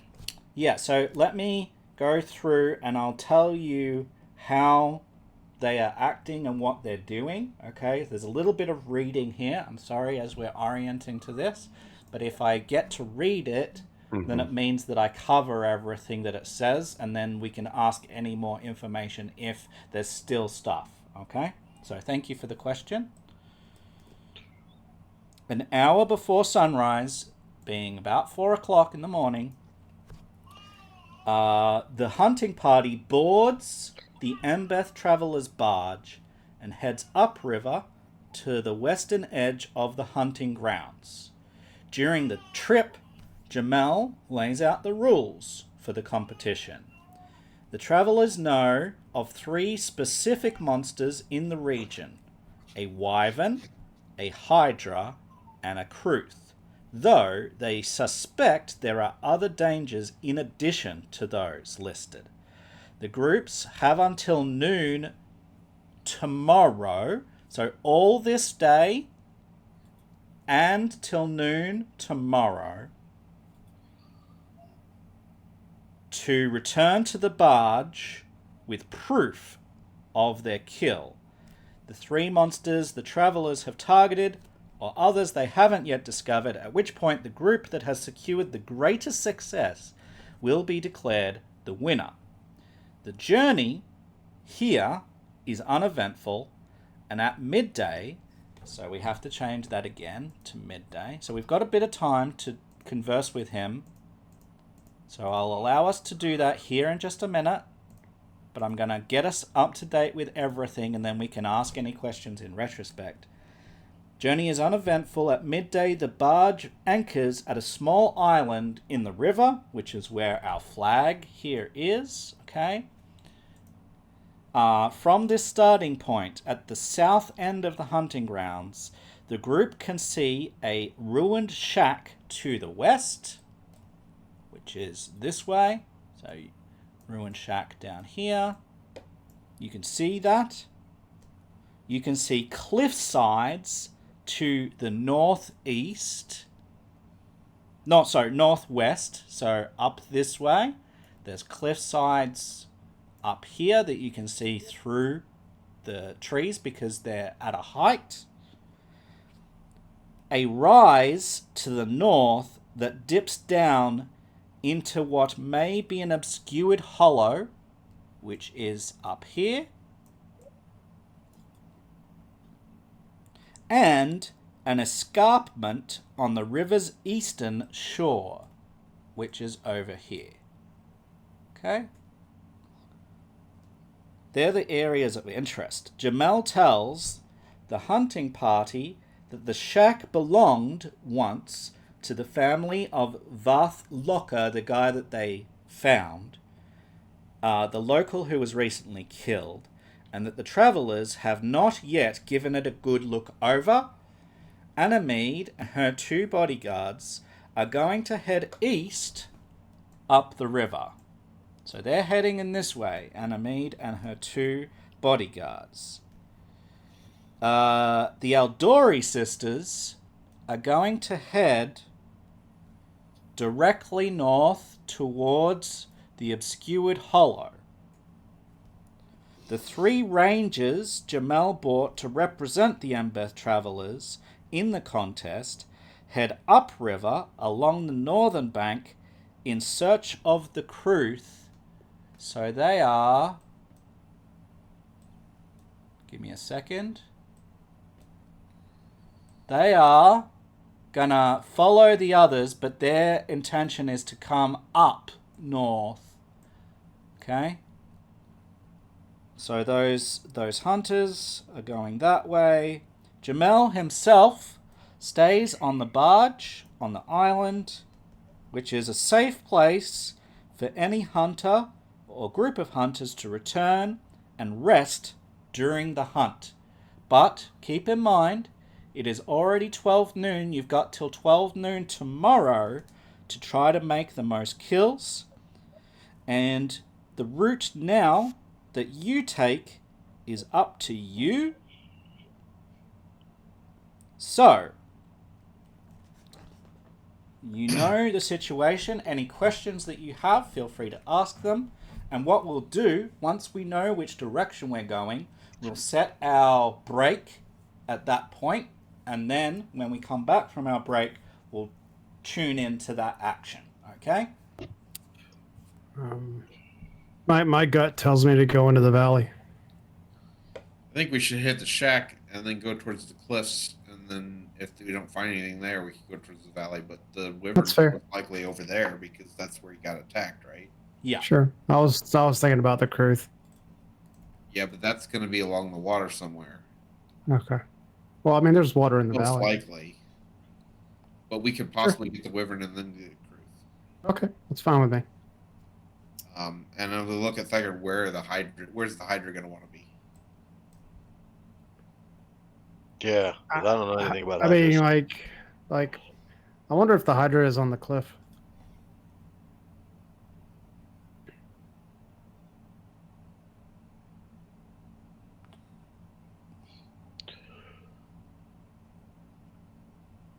If anybody's gonna know, it'd be Theckard. Okay, do you want to make a knowledge check about hydras? So it's recall knowledge. You can test Arcana, Nature, or your Lore Master, I suppose.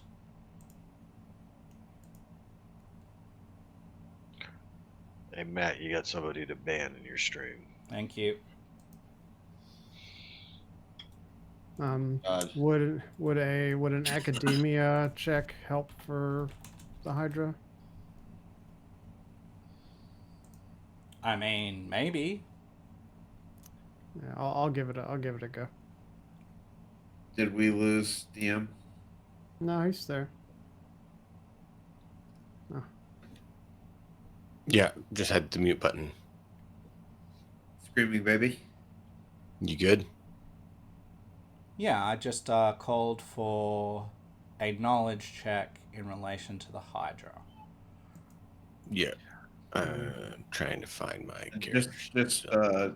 to verbalize it, I'm guessing Lucas's lead is going to be the hunt.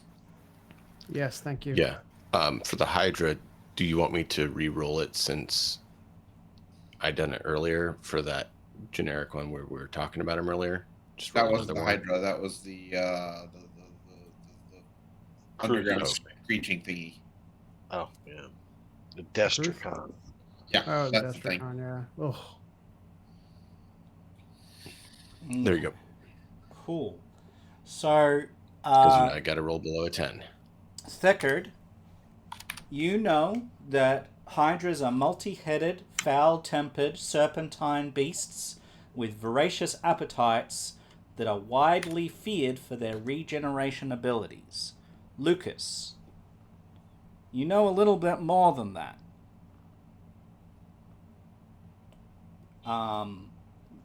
You know that they can see all around them, meaning they cannot be flanked, and that not only is it regeneration, but their heads regrow. So it's even better than normal regeneration. It's like everything regrows. They have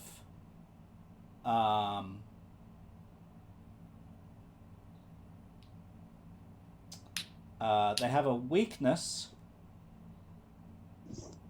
to slashing sounds fun. damage because slashing can sever heads.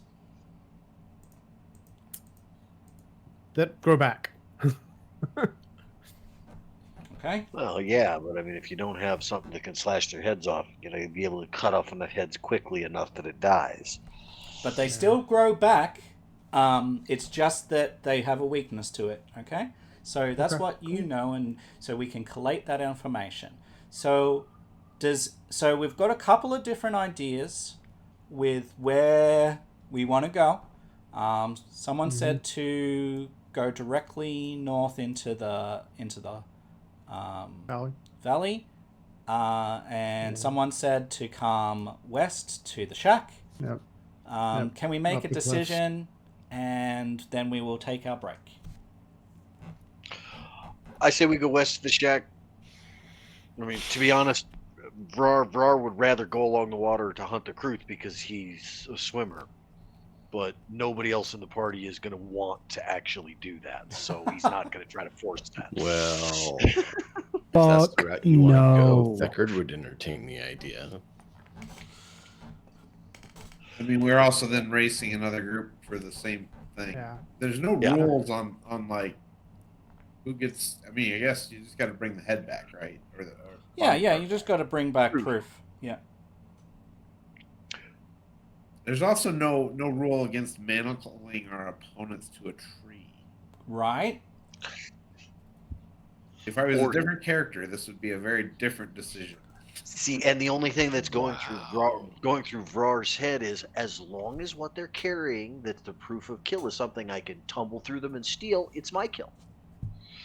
Yeah, that won't make any friends though. This is true. Like I said, Just that's we're all worried that's about a different friends. character, a different set of characters. No, I think we should go west of the shack and then north to the farm. That's fine. Then we're not racing anybody else for the same location. It's fair. And we can rob the local. Are we all The okay dead with local. Dead going local. west? Over and up. Or are we going to disagree and draw straws? No, we're go gonna west. all agree. Okay. So I'm going to set us on this bank heading towards the west. We are going to take our 5 to 10 minute break here. So guys, please make sure that you're hydrated, do all of your stuff that you need to do, look after yourselves. We'll be back in a few minutes. Stay tuned for the second half. Thank you for being here. We'll be right back.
And we are back. Welcome back, everyone. Thank you for staying tuned in. For those of you that are still here, we are back with some more Pathfinder 2 Kingmaker.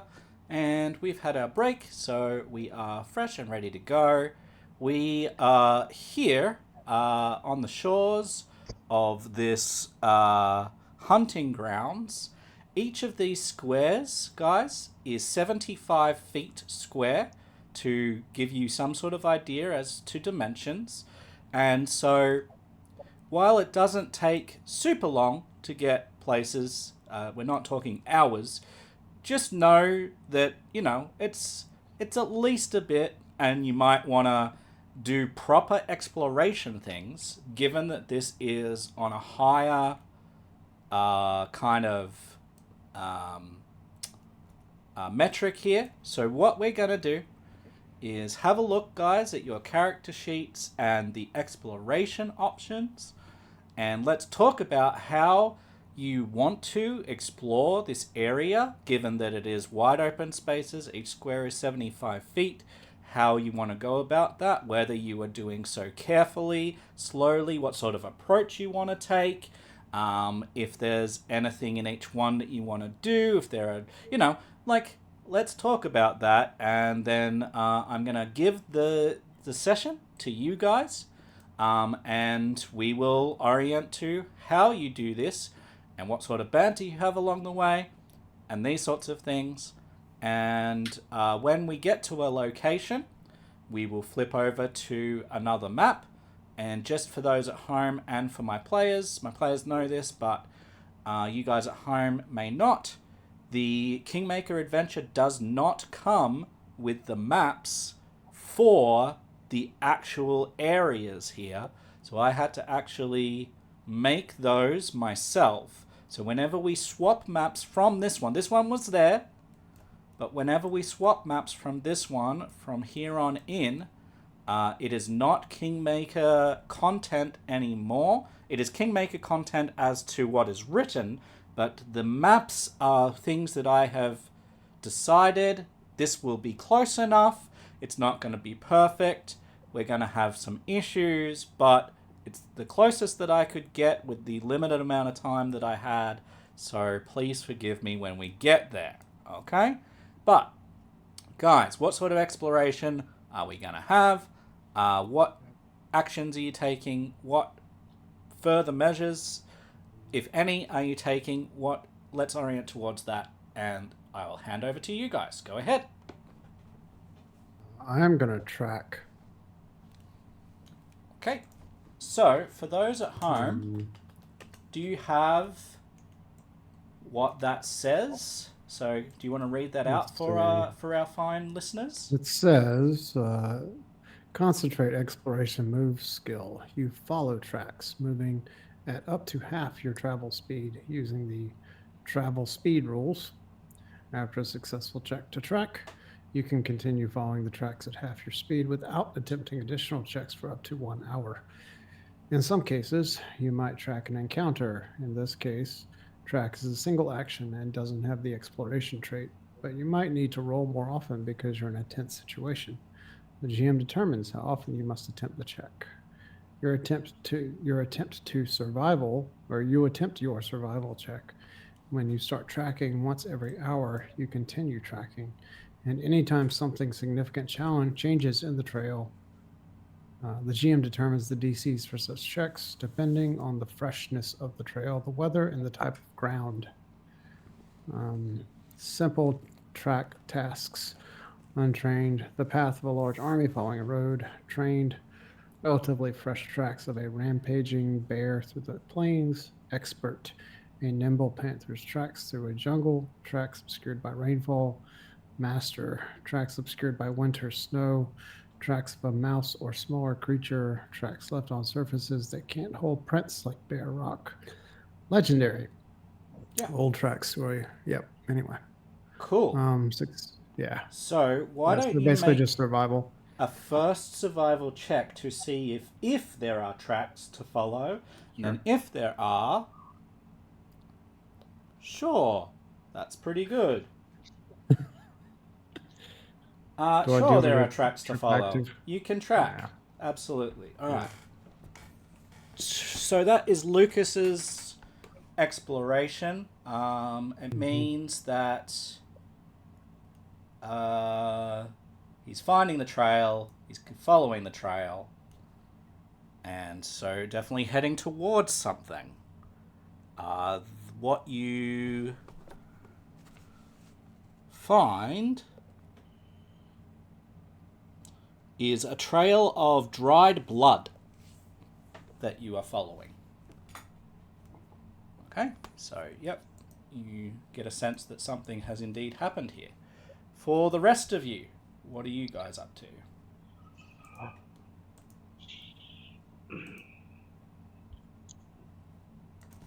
At that point, I'm just going to be doing my best to avoid notice as we approach.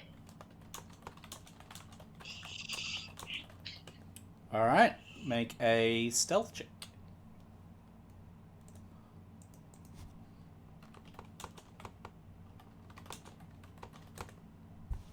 Avoid notice.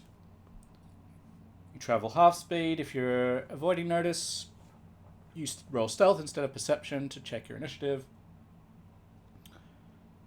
All right. Not particularly stealthy, but No, it was a terrible roll. making your way, trying your best.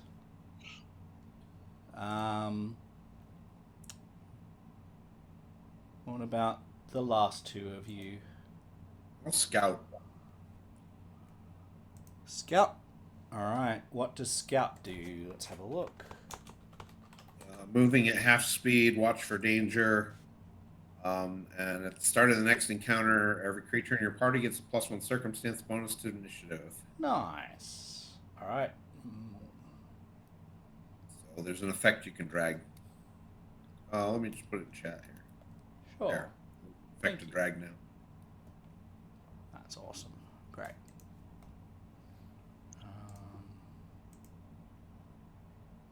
Cool. Yep, that is there. Okay. And Thekard? What is Thekard doing?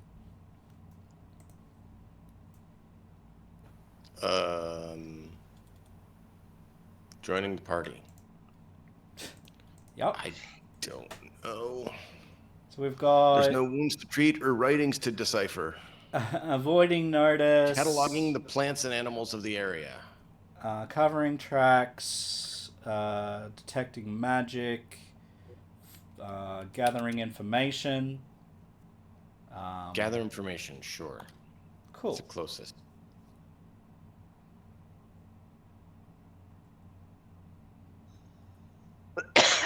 So you may make survival or nature checks typically. Otherwise, you can use your Lawmaster, but that will be harder because Lawmaster checks things that you've studied, and this is more of a... There you go.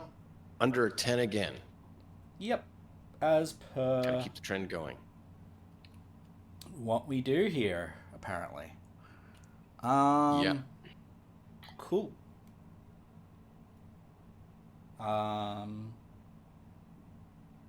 Very good. You're not really finding much other than the trail of blood that Lucas is following, and you can move forward. All right, so we are going to move us up.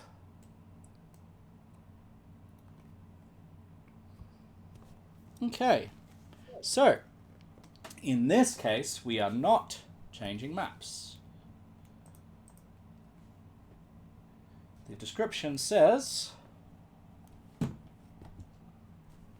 a wooden shack lies smashed, blood-stained ruins near the edge of the woods. Lies in smashed, blood-stained ruins near the edge of the woods.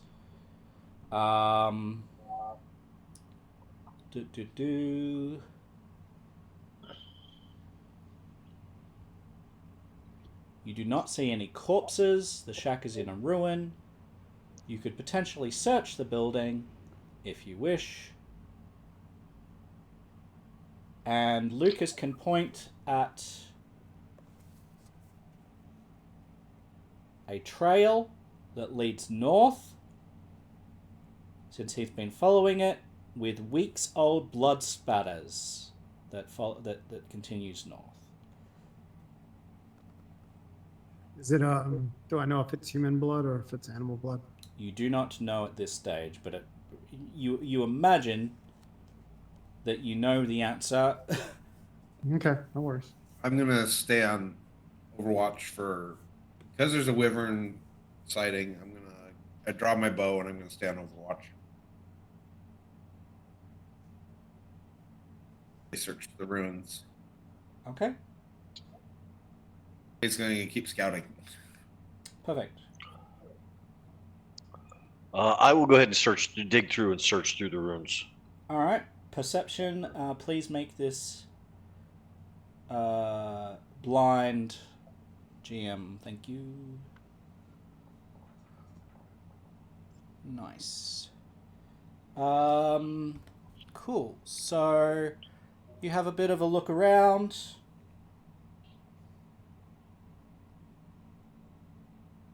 You see shattered timbers that are like strewn across the whole surface of this floor and walls, just absolutely shattered to pieces. This shack.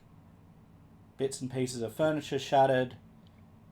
Bits and pieces of shack shattered in all directions. So, obviously, whatever did this was pretty fucking big. Yeah.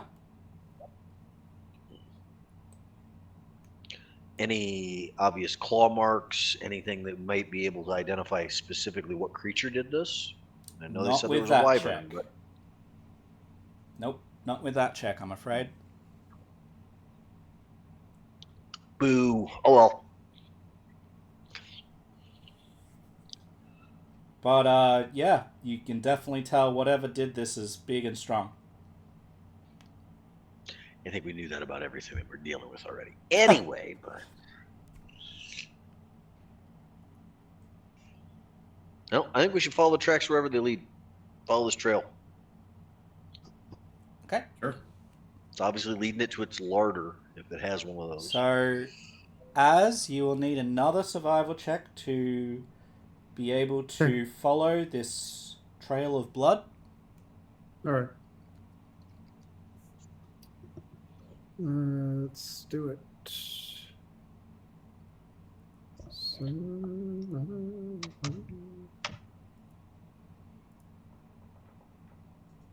I'm re-rolling that. Alrighty.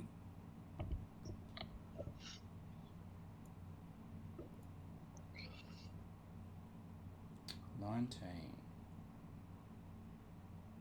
Okay, so the weeks-old blood splatters soon, disappears in the overgrowth and trees, and you don't really get more than a couple of, than one square, really, away from the shack before it sort of fades away and you can't pick it up. But it seems to be heading basically north. Okay. Thank you. That's where you lost it, when it was heading basically north. Can somebody else attempt to pick up the trail now if they want to switch over to tracking? Yeah. Yep, so we are going to be here. Okay. It's a little bit better. It is a little bit better. You also don't seem... You find a couple of splatters, which is where Lucas basically lost the trail, so you can see that. But you do not know, you cannot find which direction they lead. I don't know. Let's keep going north. Off to the cliffside. All right, do you want to go directly north, or what is our... Any other suggestions? This is a wooded How area. tall does the cliff look? Sorry? How tall does the cliff look?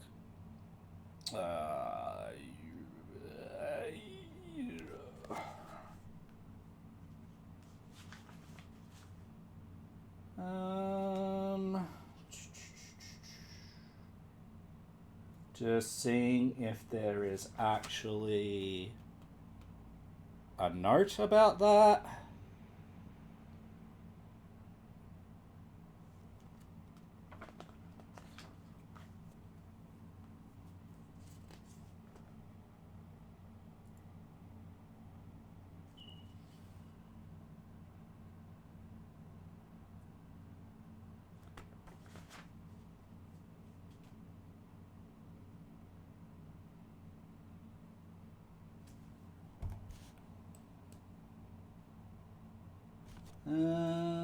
Cliffs.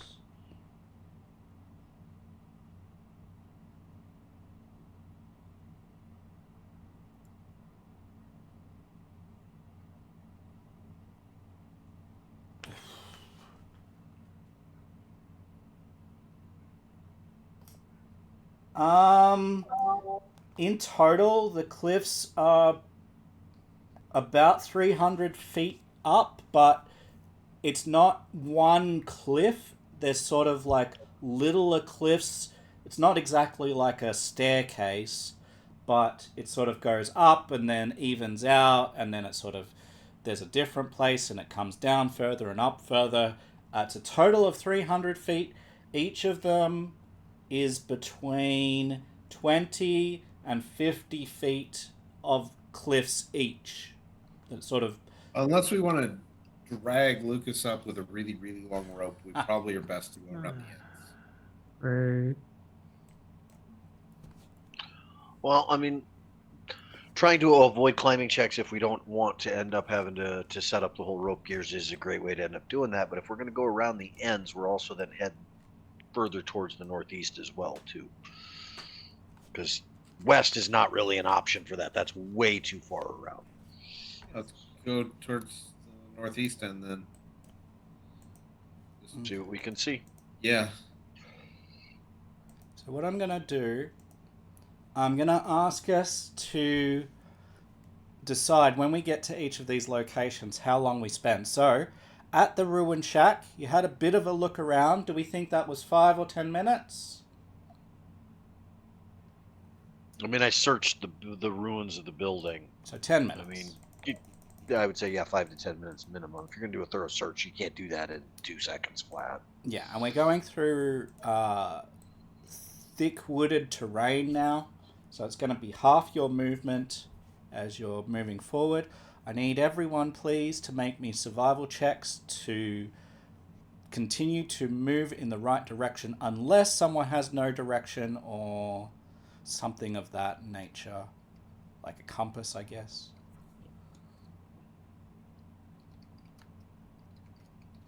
Lucas is fine.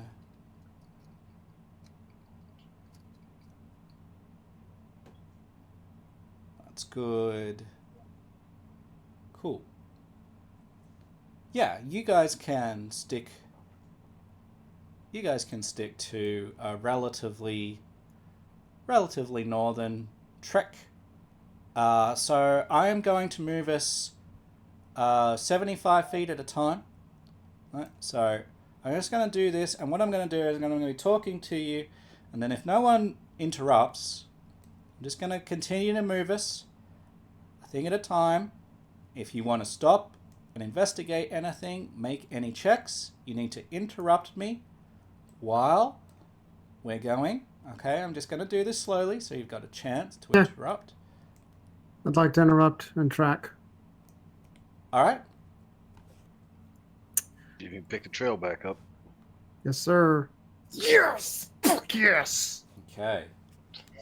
Lucas, you discover why you have found that this is difficult to pick up. On a critical success, the blood that you were following seems to have rained down from above, as if something was carrying something into the air, hauled away to the north by some sort of flying creature. Does anyone think wyvern? Wyvern, I do. anyone? Wyvern. I do. Nope. I think wyvern. Nope. Vrar's gonna immediately blame harpies because he's an asshole. I didn't say it. But yeah, so you can see that it's basically going directly north, but it's going to be very hard to track because we're talking about something that's flown off into the sky and the blood's just floated to the ground. Drip. Yeah. Can I make a hunting check to try to figure out where I would think the wyvern's best nesting spot would be in this general area? Yeah. Sure.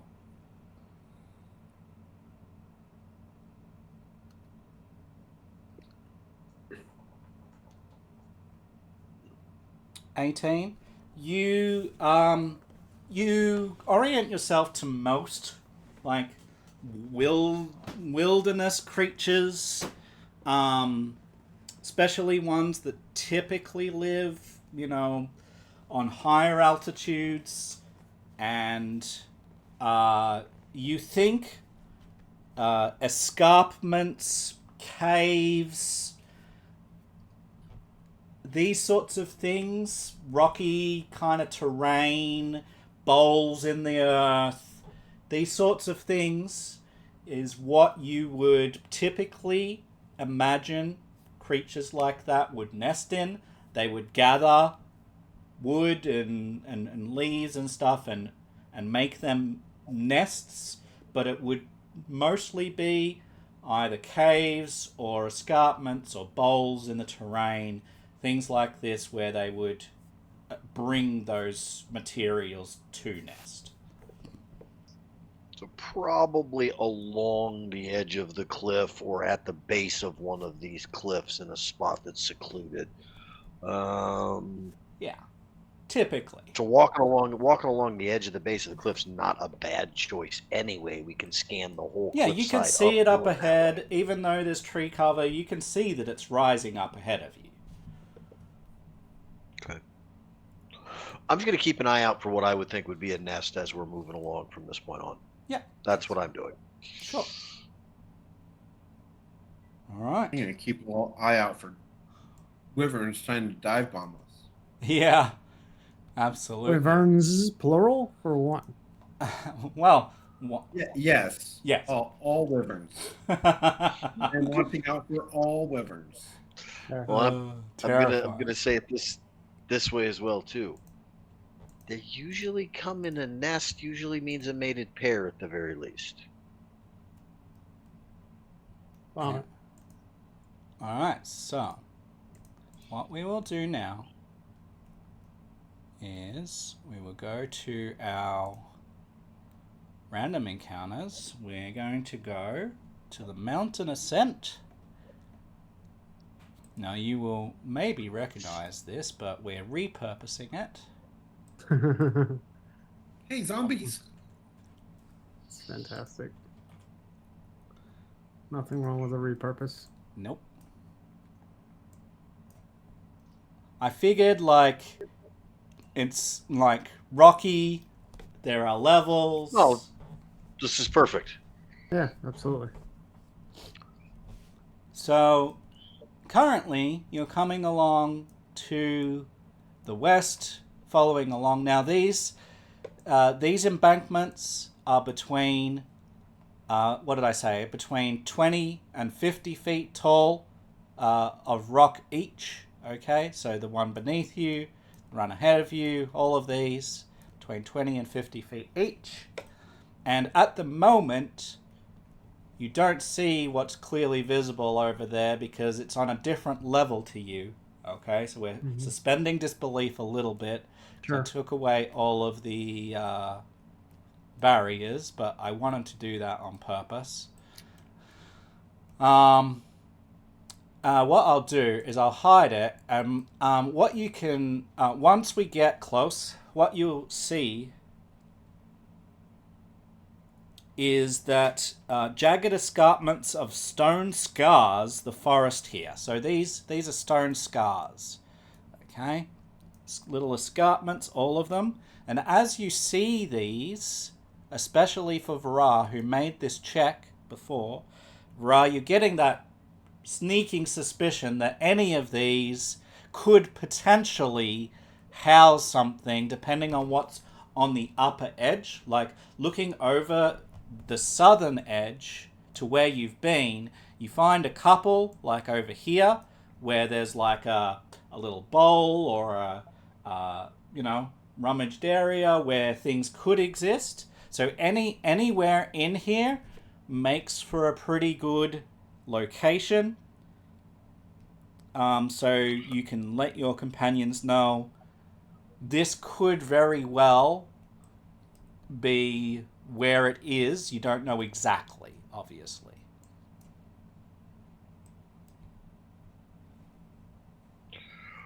Okay. I'm going to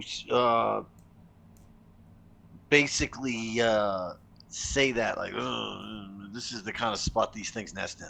It could be anywhere around here. That could be a nest. That could be a nest. Yeah.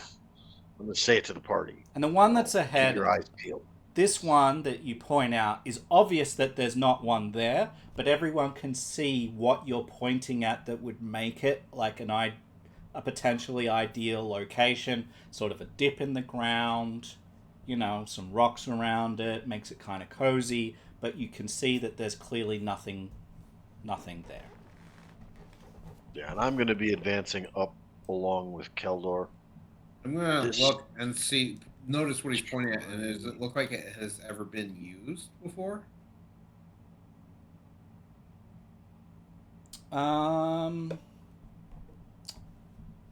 You can see that there are like smaller eggs, the size of maybe like I don't know, like a hawk, maybe.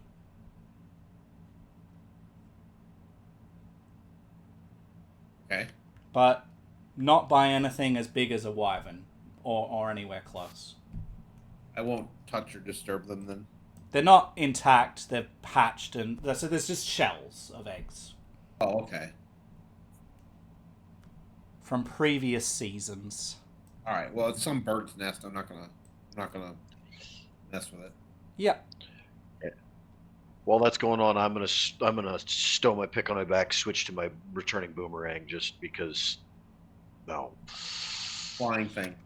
Yeah. So Keldor, as you're coming around here, you can see that there is a, like, I guess for want of a better word, like a ramp or an embankment that leads up this way between these like rises in stone, and off into the distance up here, you can see a narrow cleft that splits the escarpment, and it forms a short cave-like overhang under which you can make out several mangled corpses. A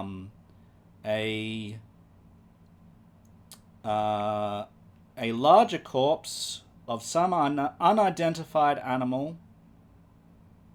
You won't be able to see that just at the moment. But yeah, you'll see various corpses strewn out the front, and this sort of short cave-like hole in the cliff, in the escarpment, where these are strewn. The back of the cave and anything beyond just what you can naturally see at its mouth is obscured by a carpet of brightly coloured plants and wildflowers. All right. I will quietly crouch down and hold a finger over my lips to just indicate to everybody to be quiet. I crouch as well. And I'll gesture up the hill towards where I saw something.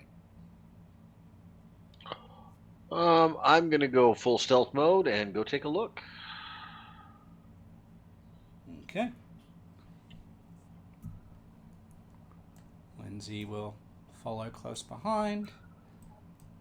When do you want me to roll that stealth check? I think as soon as you come into this embankment / ramp, natural ramp area. So yeah, right there. right here is good. Because yeah, you're getting more and more visible and closer to the cave mouth as you go up. Yeah, it's pretty good. Yeah, so you make your way stealthily. And let me just check the notes here, please. Mm-hmm.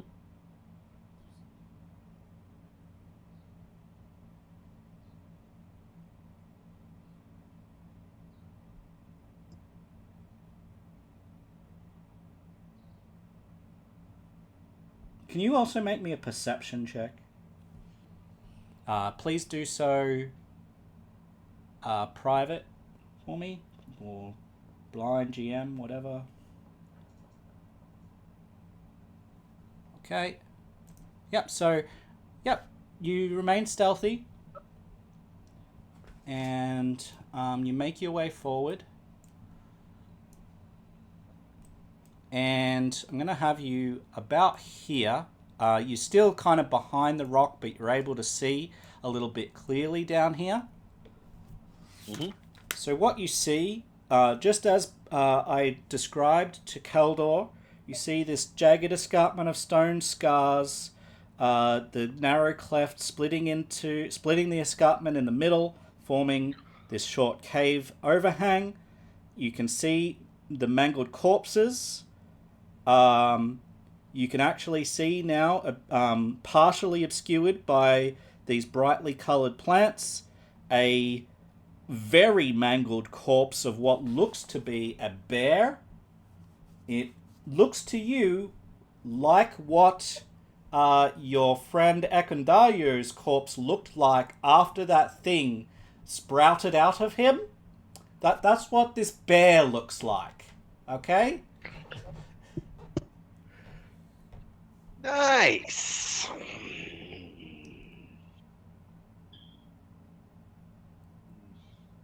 Bill. But I see no monsters. You see no monsters right now, but there is clear indication of this bear's carcass and exploded bits of bear that have been in various stages of being devoured across the whole area.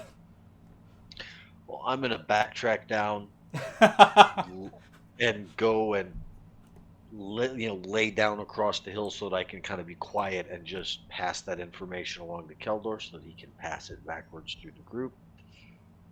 Okay. And everybody should advance up to this next section. I haven't seen anything yet. I want to kind of go over here and take a look. I'll go right behind. Like this way is your intention, or just... Yeah. Yeah. Yeah. Cool. So I've got maybe some cover and whatnot, so I can move quietly. And yeah. So make me a stealth and a blind perception, please. And I'm going to move back up to here and peer back around that way once I can see beyond it. It's really good perception, Keldor. So I will reveal... So I'm going to move Keldor to about here. And I will reveal what Keldor sees. So we're going to have to suspend disbelief here for a moment. Keldor, you see just above this escarpment, just above where this is, in the trees, there seems to be a green wyvern that is peering out and watching the path. Can I get you to make me a stealth check to see if it saw you, please? It hasn't seen Varah, and you see that it hasn't seen Varah. You see that it looks directly at you. If I see that it looks directly at me, I'll call out. It's in the tree above the cliff line, and I'm going to loose an arrow at it. Okay. I will let you loose an arrow, and then I will roll initiative.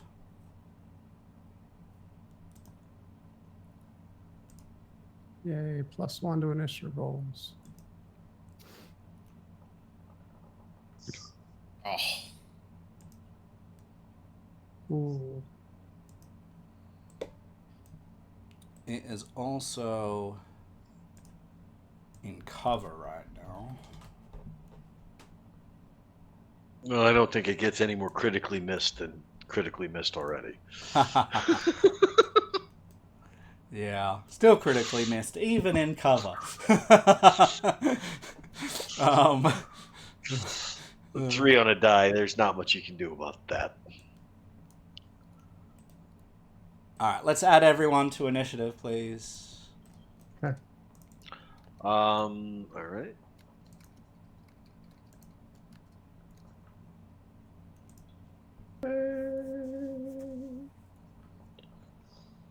So everyone heard Kaldor call that out. At the moment, it is in cover from you and obscured from you. Do you want Lindsay to roll Yes. initiative? I can do that for you. Okay. Yeah. And we'll have Lindsay be there, and Thekid, I'm happy for you to make one movement before initiative. Here. Cool. Keep in mind, guys, that all of these rocks create cover, create line of sight, all of these sorts of things, create height. Okay, so this is actually up from you. Yep. Okay. So some of that is difficult, but it is what it is. So Is that reflected in the like the if I break the ruler out? no, it is not. Okay. All right. Again, I did not like. We're just doing it by. That's fine. No worries. This particular section here of cliff, by the way, is 40 feet up. It goes to 30 on this side of the inclination and starts to come down to 20. So this goes slightly down from 30 to 20 as till it gets to 20 there. Okay, to give you a general idea. Yep. And it gets higher the further away you get as well. That goes up to 50 up there that way. Okay, and it's the similar from the edge into the middle in every direction. Okay, so the edge over here is the highest, closest to the middle is the lowest is 20 feet, and the highest is 50 on each of these sections. Does that make sense to everybody? Yeah. Yes. Thank you. So I'm gonna move 1, 2, 3, 4, 5. So you just jumped over. No. Like no. He counted out and around. 1, 2. Oh, you're gonna go all the way around it? Yeah. 4. Sure. 5. Oops. Oh shit! Oops. Yeah. Just grab yourself. I'll move here. Let me move me. I'll grab you. I'll grab yours. All right. I'll put myself. Sorry. Great. Yeah. All right. No, it's okay. That's one. That's one action. 1, 2, 3, 4, 5. That's 2. Yep. Strategize. Come on. Where am I at? There we go. You shouldn't be, or it shouldn't be in cover now. It's in Still lesser surrounded cover by trees. from you. Oh, okay. Yeah. Yeah. Okay. All right. Okay. If I moved up a little bit, but I don't want to do that. So it's not as much as it says, but it's still in lesser cover. Sure. I'm not going to change it every time it changes because it's Sure. No worries. That's not what I was looking for, but whatever. Yay. All right, I'm done. Okay. Cool. Well, it's its turn. Yeah, I'm probably gonna get hit. Yay. Possibly.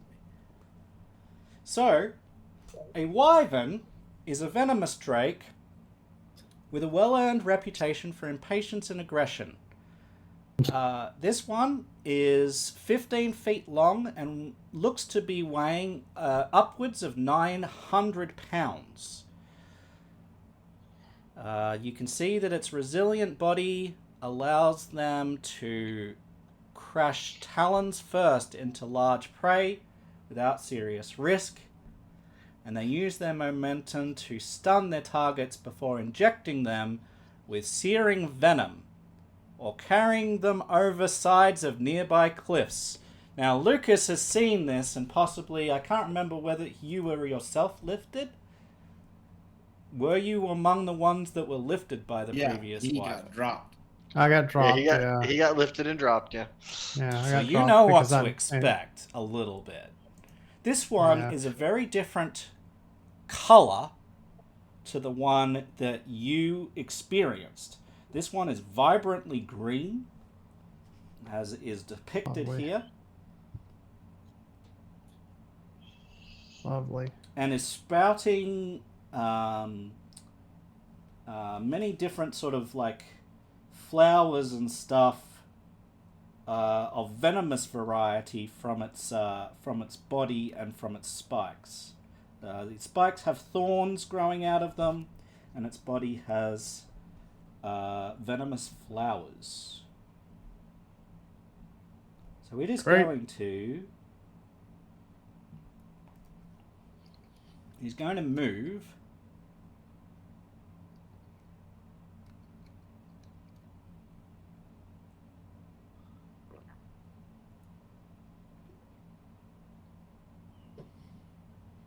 Alright, it's going to move upwards. It's going to fly up with one movement, and then it's going to make a powerful dive towards you. Awesome. Hello, Mr. Wyvern. Wyvern.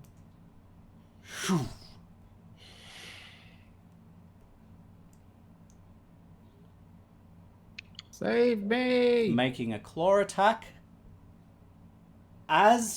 So making a claw attack as part of this second move.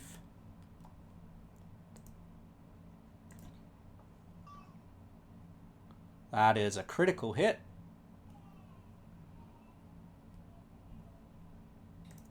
Great. Dealing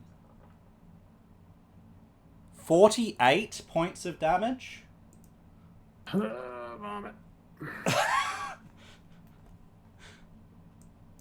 Ooh! Oh, jeez. Man, you haven't even gotten the sting or the poison or the stun yet. Yeah, wait for it. If the claw hits, as a free action, the wyvern can either automatically grab the target or knock it prone. So guess who's getting grabbed? Me.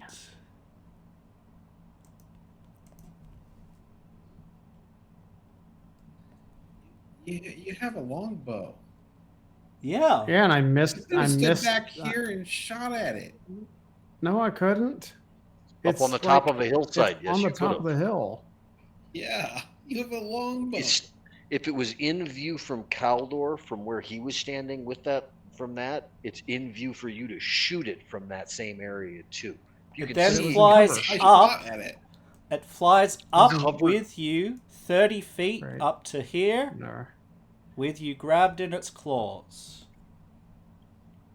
Right. I mean, Okay. At least You it didn't are- sting you. Hopefully Thacker can bring you back from the dead. You are up, and it is flying above and away from the cliff. So you can't even... So this drop to the cliff, if you were able to jump, wouldn't be that bad, but the drop down would be 30 feet. Okay? That is its Yeah. turn. Kaldor, you've seen all of this take place. But it's now 30 feet in the air. It's 30 feet Right in the above air. me. So I'm going to shoot at it. Okay. Probably Yeah, I would. Yeah, okay, I'll allow you to shoot from there. This is pretty low, so that's okay. The trajectory kind of works. Sure, it'll be in stand in light cover from you. I'll calculate the cover. Go ahead and shoot it. No. Shoop, straight into the cliff. Okay. Take a second shot.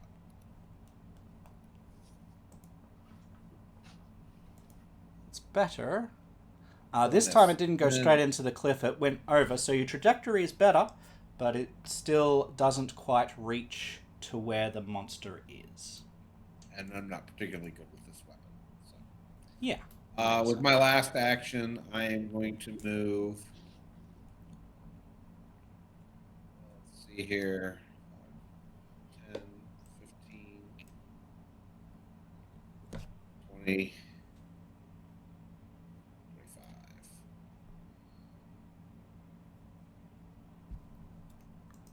I wonder if So I move up and around the Lahorn there to the spot.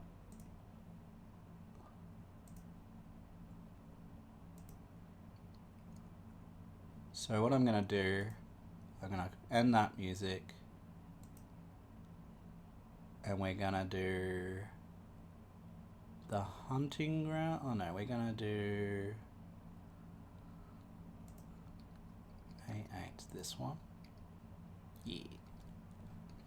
Alright, so you've finished your actions. Lindsay.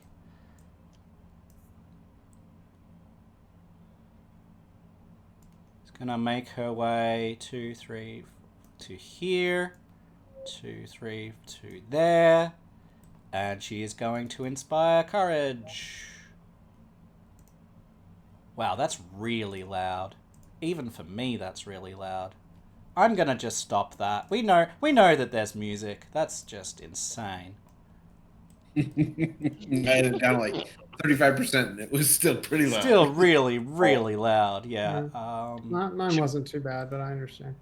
To be honest, guys, I usually keep the music for that at about 5 to 10% because otherwise I find it distracting.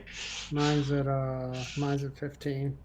Please drag Courageous Anthem over to yourselves.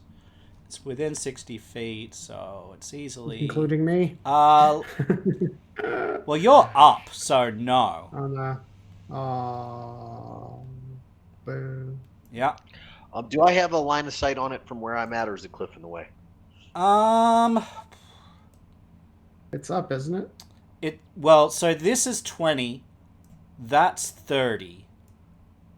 It's in cover from you, but yes. So that's Lindsay's turn. Vra? Use my first action to move 2, 3, 4, 5. From there, now you've got a clear line of sight. It is 30 feet up and about 10 feet from the edge of the cliff.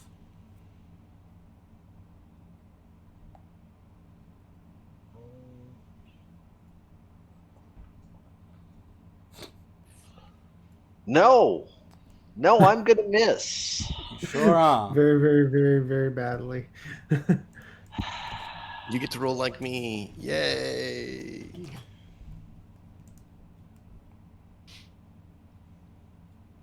We'll try again with the second throw. Nope. Got the same 17. Missed.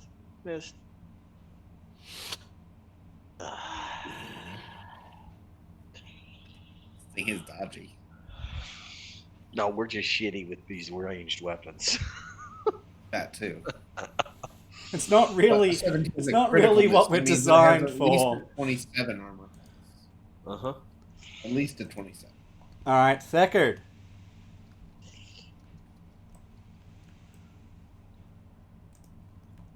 I don't know what. I mean, think about what Thekard has.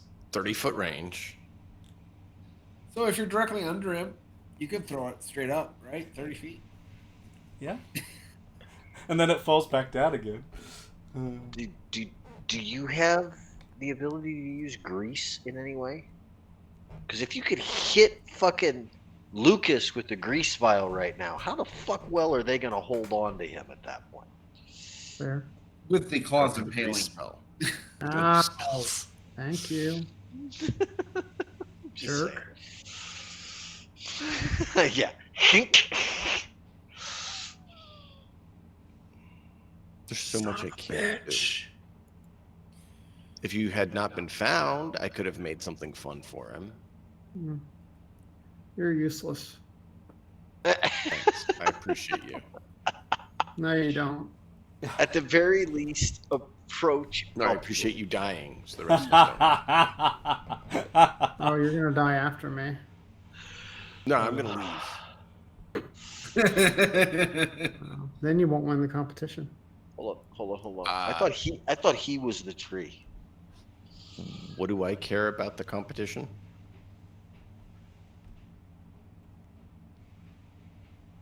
Apparently not. What academic value does the competition have? It doesn't.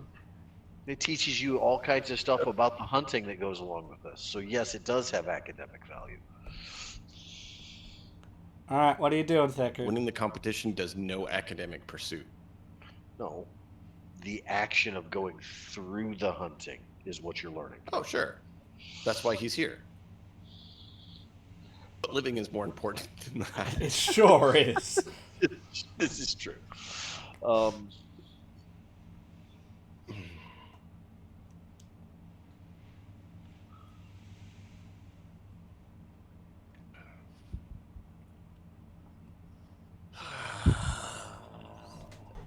And we all know my roles. That's part of the issue. So, see if you got something you can do to enhance either me or Keldor or Lucas. Is there something you could do that would do that instead? Is he on the ridge or is he in the air? Is in the air, so he is 30 feet up, 10 feet away from the from that cliff.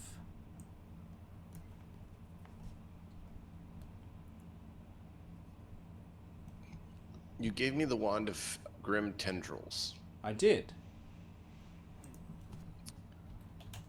It's a bit vague on how that works. Does that work if I target him in the air, or only has to be on the surface? It is a 30-foot line. You would have to be closer, but yes, you could do it. A line can go vertically. So where would I need to be able to do that? Like right Pretty under much him, directly beneath him, because he's 30 feet up. Right in the path of a Lucas missile. The closest I could get is behind. It would have to be for next turn, not this turn. Was what I'm saying. Sorry, I'm not trying to hold us up. I am sorry. It's just No, you're good. Make your second move to there and then get the wand out. Yeah. Because that's basically what you have left to do. Because I don't think you have it in hand, do you? no. Yep. So you can move. It's just feels great to feel like you can't do things. It does, I doesn't know. it? All right, I know. Lucas, you are 30 feet in the air and 10 feet from the side. What do you want to do, please? I would like to try and get out of his clutches and just fall 10 feet onto the cliff. All right, there's if going to be possible. 2 checks to do so. One is an escape Let's and do one it. is a jump. If you you can only do the escape first, because if you don't escape, you can't jump. Yeah, that's fine. Is the escape athletics? Or acrobatics. Or acrobatics. I'll definitely take athletics. Fuck off. Can anybody hero point me? Well, that's up to chat. Oh no. Yeah. I don't want to. I'd prefer not to die. I don't don't think you're gonna die. I'm gonna give it a count of like 5. All right, it'll be Sure. slow. That's fine. 5. Yeah. 5. No worries. Thank you. 4. Nice. Okay. So do you want to use the one that Malkov has kindly given you? I would very much like to use that. Alright. Yes. Then go ahead. I mean, it's way better than the other one. Yeah, but this thing. Still probably not good enough though. No, This thing's I'm big. sure it's athletics DC is pretty steep. I mean, I'm not just that having a you look have really here. any other choice about what What you're happened, Matt? actually trying. He's looking, Okay, no worries. but I mean, it's not like I you mean, had it's any actually- other choice for what you could do, Lucas. No. I mean, come on. No, so So I you- remember early on my athletics was terrible, and now it's at least an 11. So escape says, against the DC of the effect, athletics. Yeah. So in this case, you have not succeeded, but you have not critically failed. That's not. Yeah. Okay. Better So you than didn't nothing. you didn't injure yourself worse on Yeah. the claw. So it's one Okay. action you've spent. You've got 2 actions Yeah. left. Try it again. Okay, you've got a -5.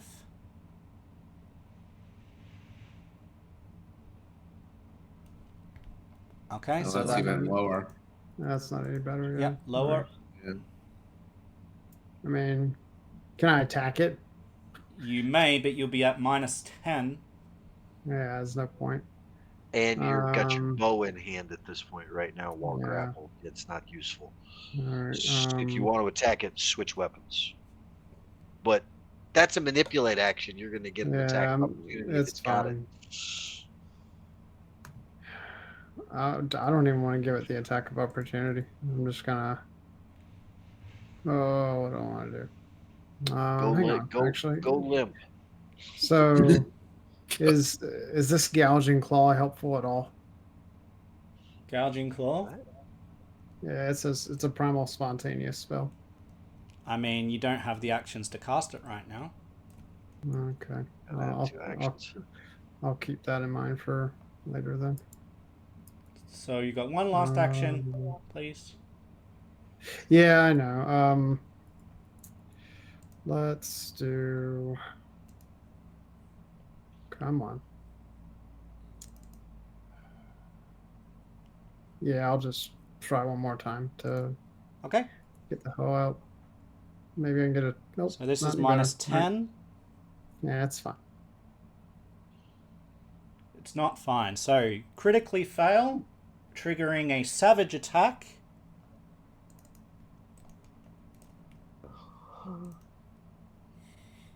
Which is a stinger.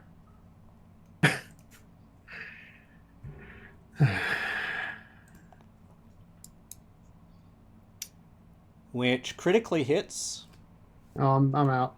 I'm unconscious. dealing 24 points. Yeah.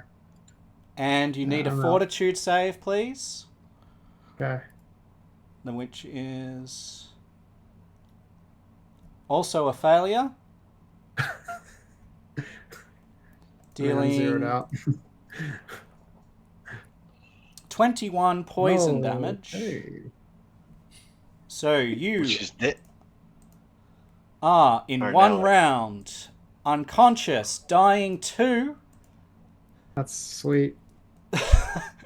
poisoned in the air, Yeah. and that was your turn. The Blue Wyvern's turn.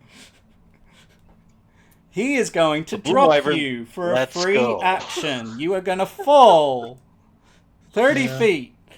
You are going to go to dying 3, Yeah. Taking the fall damage. taking the fall damage. Okay. You are no longer grabbed.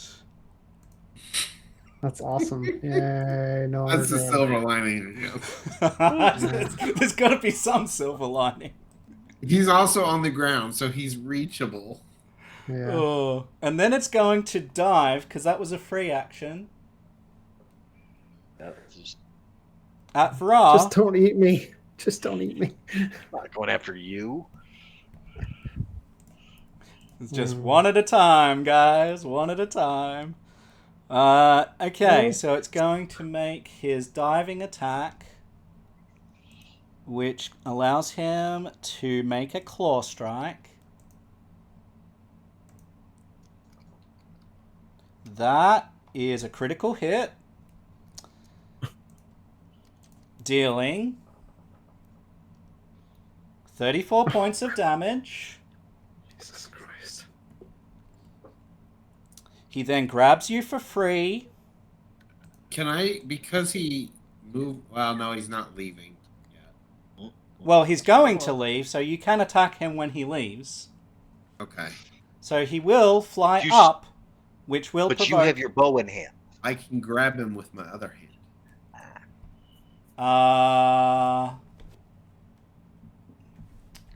Reactive strike.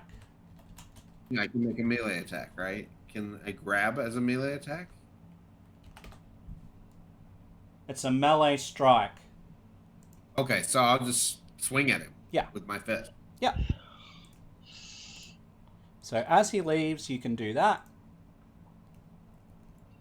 You miss. Nope. And he flies up with Ra 30 feet. I'm just going to put him... So that's not where he is. He's just going to fly pretty much directly up. So he's 30 feet up. But it just means that we can see that he's up, okay? Yep. That's what has happened this round. Keldor is 30 feet up with Vrar in hand, and he hasn't done anything except for crit. What are we going to do? All right, So- I'm going to swap to my hammer. And then I am going to ready action for him to come back in melee range and hit him. Fair. Awesome. Because I can't hit him with the bow. Yeah. It makes sense. All right. Lindsay is going to move up.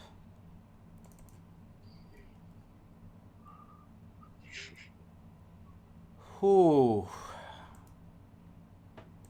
So I apologize to the rest of the party for my stupidity, apparently. But Yeah. I mean, It's I don't know what fine. else. I didn't know what else to do. No, adjusting to where you did to get a clear shot with less cover was okay if there'd been another choice for somebody else for it to go for. Keldor? Sure. You just became the closest, easiest target. at that. Yeah. I Well, know. she's actually going to ask, before she puts this on, Keldor or Thekid, which are the only people that she can target. Oh no, 30 feet. So she could target someone else. No, it doesn't matter. There's no one else in 30 feet. That's... Okay, which of Keldor or Thekid wants haste, please? Or quickened? I think probably Thecard. Because he can Probably throw Thecard? things. Because he can actually target the Well, I thing. mean, I can throw things not very far. Yeah, the problem is that he's got to be able to You hit can them. throw beyond your single range increment. You just have a -2. Right. Yeah, So... but I roll under a 10. we'll just have to cross our fingers and hope Foundry will be I kind to you. mean, you get more dice with haste. Yeah, so you've got haste now. You could jump and then throw. You can use an extra action each round for stride or strike. Okay? And that is Lindsay's turn. She's like, I don't know how long we should stick around with Lucas already out of action, but I'm with you while you do. Vra, you are up 30 going feet. to- I'm going to let go of my boomerang because I'm not. Well, You can swap. As well. I'm going to swap from my boomerang to my pick. Okay, that is a manipulate action. I am going to have an attack of opportunity against you. It took its reactive strike against Lucas this round. It has, hasn't it? So no, it's not doing that. Unless it's got more than one. So it had its turn. No, it had its turn Yeah, it's had its after turn. Lucas. Oh, you're right. No, it did. It had its turn after Lucas. Damn it. Yep. So it can. Ah, It is going to do a fangs. It's going to try and bite into you. Jeez. Roll that. Huh? That is a critical hit. Because it can't clearly do anything other than critical hits. That's 44 damage. Now you can take your turn. As its teeth Alright. bite into your shoulder and everyone can hear a sickening cracking sound.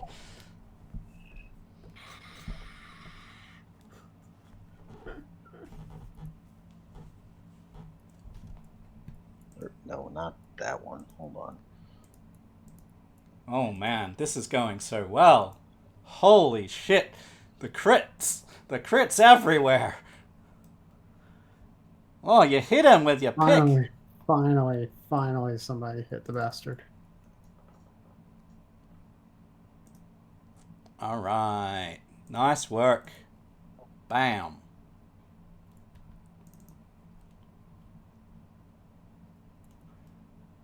Hear a big thunk as it slams into the pick, slams into the creature.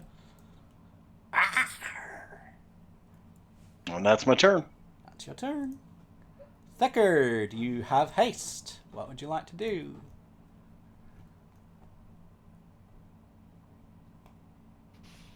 Wonder why my companions can't do more.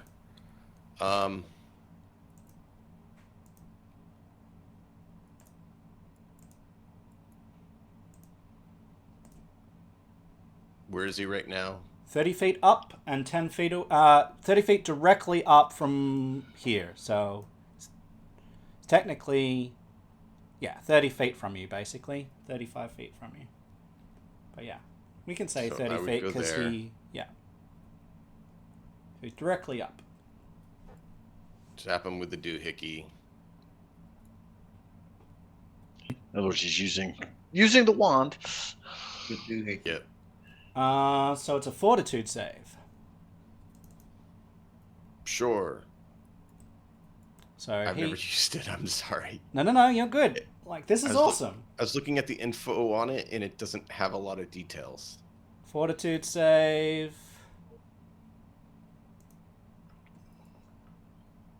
Okay. So it's a level 1. How do we do that? No, it literally just does that. Grim Tendrils is a spell? Yeah. Yes. Full wounds. So casting spells requires holding the wand, activating the item, using the normal actions to cast a spell. Do you have it on your spell list? No. I don't have a spell list. So you can't do it. Wand is useless. Oh. You have to have the spell with the spell on your list in order to use a wand. The feat. Yeah, to Magic item. yeah, the use I did magic not item. realize that. Nope. So perhaps your character and your player, we can narrate that both misunderstood. What I will do, because of this, okay, this is a games mechanic misunderstanding. These things happen. I'm going to give Thecard a hero point for the creative use of items that didn't quite work out. Okay? So, because I like creative thinking. We like creative thinking. It doesn't always work, but you get a hero point for that, okay? He just crit. He He just sure crit did. the wyvern with the talabomb. He sure Nicely did. done. Wow. Except it's going to be damage to me too. Should do that more often. Also sickened 1. Second one. And cannot be reduced while he's burning. Yep. That's cool. It is very cool. Okay. That worked out better than I thought. Mhm. That leaves me with 1 action. 2, right? And I'm Moved. just gonna take a Get a move. nap. Moved, wandered. And bomb. No. Yeah, And move then I'm on, hasted, bomb. don't I So get that's fourth? it. That's it. Yeah, and haste gives you either a stride or a strike. So the wand was Yeah, 2 he's- actions. Oh, okay. So Yeah, that's 'cause it's this using is a spell. all you can do. Yeah, he's done Never mind everything he then. can at this point. I misunderstood. That's okay. All good. It's all good. But you get a hero point. Woo! Lucas, you are unconscious, sir. Make a recovery Make a saving check. throw? Yeah. DC let's see. 13 flat. Okay, you succeed and you reduce your dying condition by 1. Yay, dying 2. Yay, me. Dead yet? Then it's the Bloom He's not- Wyvern's turn. Mostly dead. Burn, bitch. So, Bird has Ra in hand. He's 30 feet up And on He- fire. and on fire. He is going to fly upwards. Hold on, Frank. Does Var burn?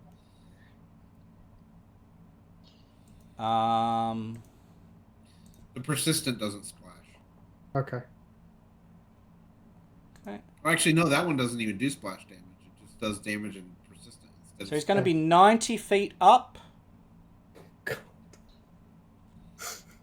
He is going to let Vra go. Yeah, but Vrar, you have the snagging Yeah. cloak, Grab edge. right? Yeah, I've got that flying talent.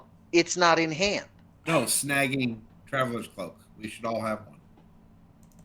Yeah, that's true. Can I use it to grab him? I thought that only allowed us to grab the edge. Attempts I don't know if that to counts as catch an you. edge. No, you don't have an edge to catch. So you're going to fall 90 feet, causing 45 points of damage to you. And I'm unconscious. I'm sure by now. Let me see. Oh, yeah. I'm unconscious by 2. Yeah. So, Yeah. At least you're not dying. Oh, that's... well, you're that's, dying 1. I'm dying 1 because I'm unconscious. Okay. Okay. So it drops you. So it flew up. It dropped you. It has 2 actions left.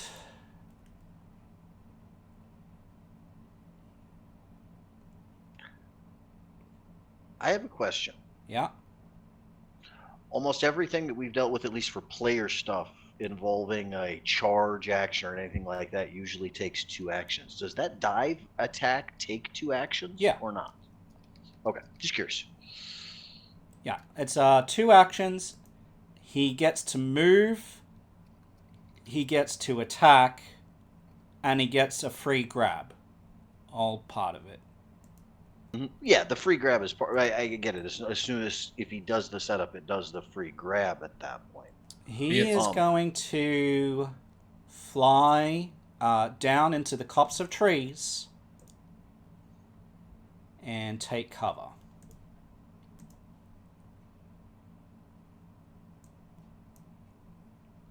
Okay.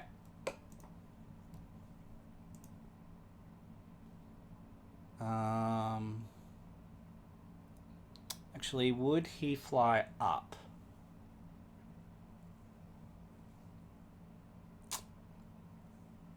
Just trying to think what he would do. He sees people with melee. It also said aggressive and impatient in the description of the creature. So he's going to fly in this direction. He's going to hover over the trees and he's going to speak. Speak. Interesting. Yep. So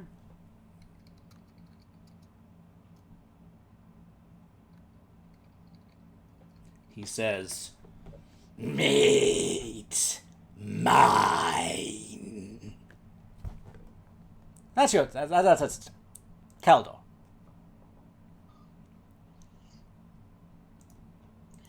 Okay. Yeah, I'm gonna move up to here. Is it, 30 feet up. It's hovering. Stayed 30 feet up. Yeah, it's hovering over the trees.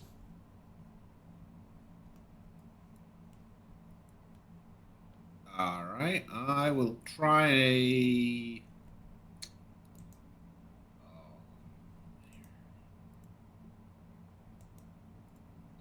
Try intimidating glare. Nice.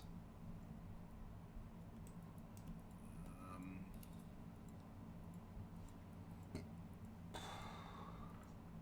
Ooh, yeah. and then ready action.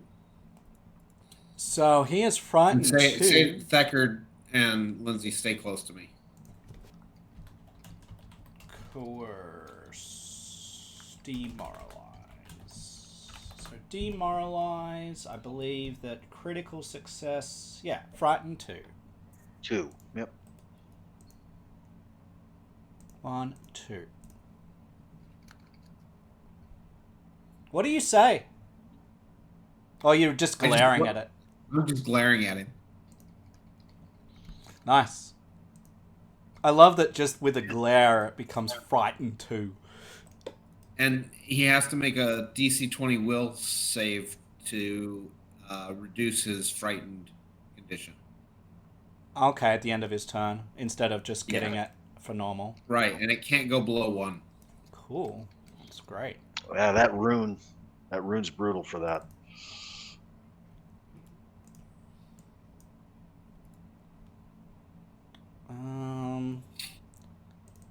Well, Lindsay is going to move up to Lucas and cast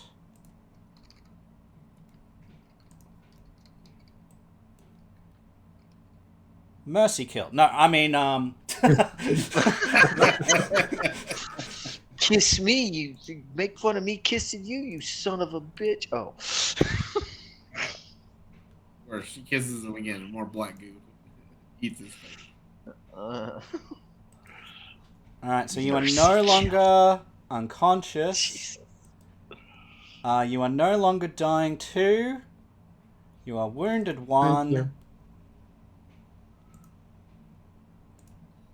And prone. That's her turn. Right. You are unconscious. Make a recovery check. DC 11. Is there a specific spot on the sheet for actually making that check? Just to the left of the dying counter. Yeah. There Yep. it is. Thank you. Nope. No, that's not going to do it.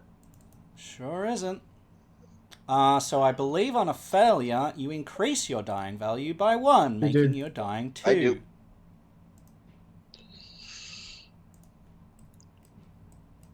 Alright. Deckard.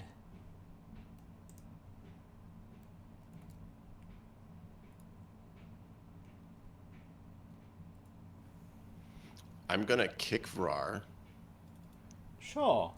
and say, "Get up, lizard! You got another lizard to kill."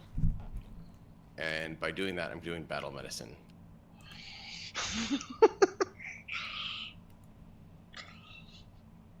What are you, a Marine? I'm kind of hoping, like, this is really Rub some dirt mean, in but it. I'm hoping that with the description, this is a critical 1, because then you actually will kick him. Excuse me?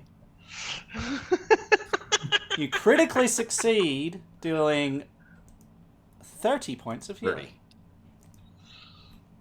30. Which means, Vrar, you are no longer dying 2.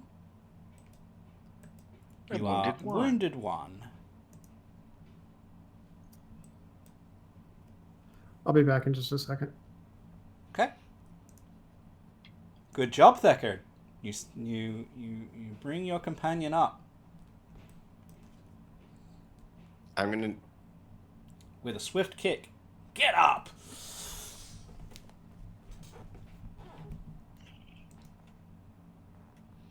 Dragon abuse.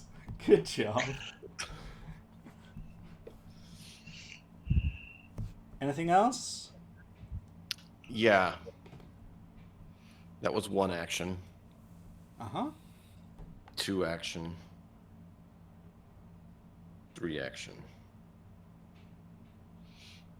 Remember, you can stride as your haste action if you need to Yep. move. So I'm going to move there. Yeah. So that's your And I'm going to quick haste. alchemy. Good. Sorry. I'm going to quick alchemy 2 vials and set one on Lucas and one on Vrar's hands and say, drink these. Because I can't force feed them to you. So, yep, you hand potions to him, or a potion, Yep, to each of them. to each of them. Okay. 1 to each. And One, what two. is it? Lucas and 1 to Vrar. I did a double brew potion of Okay. healing of Elixir of the elixir of life, lesser variety. So it's going to be 3d6 plus 6 times 2. So they do that twice. Okay. And I can roll that if you want. We'll do that when we get there. On their turn. Yeah. Yeah. When they That's do what I'm just the saying. action. I'm ready to go whenever you want me to do it. Otherwise, that's it. That's all I got. Lucas, you are Yes, sir. prone but conscious. How do I get rid of wounded one? You don't. Rest. Okay. I will get up. You have a potion in your hand, by the way. I will drink said potion. Which one is that? The apply healing? No, DM no, will he needs to roll it, roll it. and then you Which just one? apply it with whatever. Like he will Okay. So I just wait for just wait that. for his. Jordan. Okay. I will get up. Go ahead and roll the heal. For Um, Lucas Deckard. He's drinking Please. the potion next.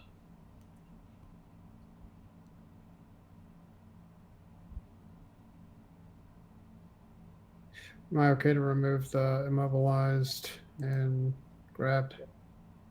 Already gone. Yeah, you Is that shouldn't not be grabbed immobilized anymore? or grabbed. Why do I have rage on me?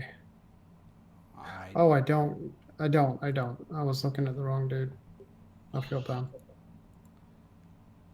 So have we had that healing roll? Have I just not seen that? Nope. Deckard? Did we lose you, Demon X? Nope. I'm trying to click it. The page wasn't coming up. There it goes. Thank you. So this is 2 of those, right? Or is it? Yep. Yeah. So Double brew. So you get both. Apply. Yep. Apply. Thank you, Morden. Thank you, Morden. Well, no, actually, you didn't even get Morden to do it. You just came over and did it yourself. Deckard. I Yeah, did, Deckard yeah. brought it. Yeah, the haste made it easier for him to get there and do it that way than it was to do Cool. All right, so the 2 potions is 2 actions or 1 action? There's one potion. It's one potion. It's one action. Okay, 1 It's just potion. a double brew potion. All right, I think I've got. Yeah, I think it's I'm- 1 potion, but it's a double strength.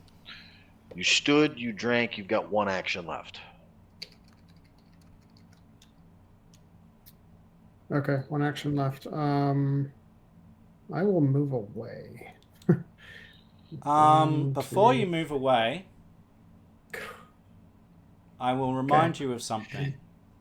Okay. When you are unconscious, you drop all items. Your bow's Oh, I on the want to pick. ground. Yeah, okay, I'll pick that up. Okay. Thank you. You're welcome. God damn. Yep. All right, yeah, I'll pick that up. Cool. Then that is your Oh. final action. Yeah, all right, I'm good. Cool.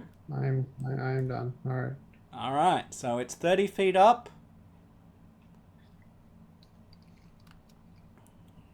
He is going to swoop down, targeting Thickard.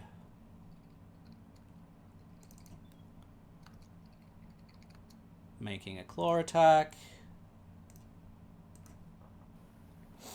for a crit because it can't do anything other than crit.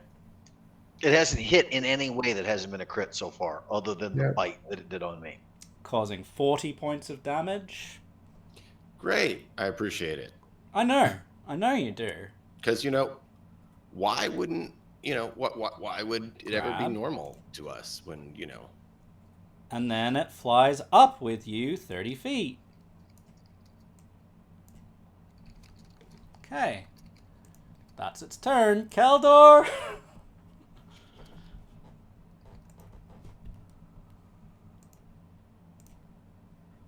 It is slowly burning. I'll move up to Hey, here so I'm next to I- everybody, and I'll ready an action to track it if it comes in melee range of me. It's injured. There do. is. That Tello is doing a good job. It is doing a good job. Yep, so that's your turn. Lindsay. Oh, she would have had more spells than this. Lindsay will cast Haste.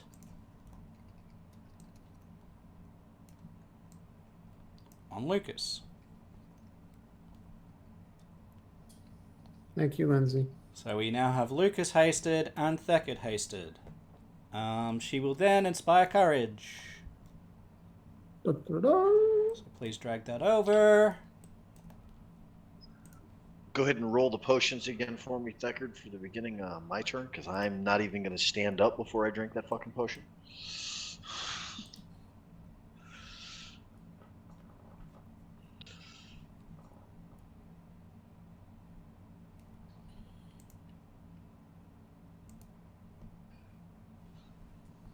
Then I'm That's going to nice. stand and pick up my pick. Yep. Stand.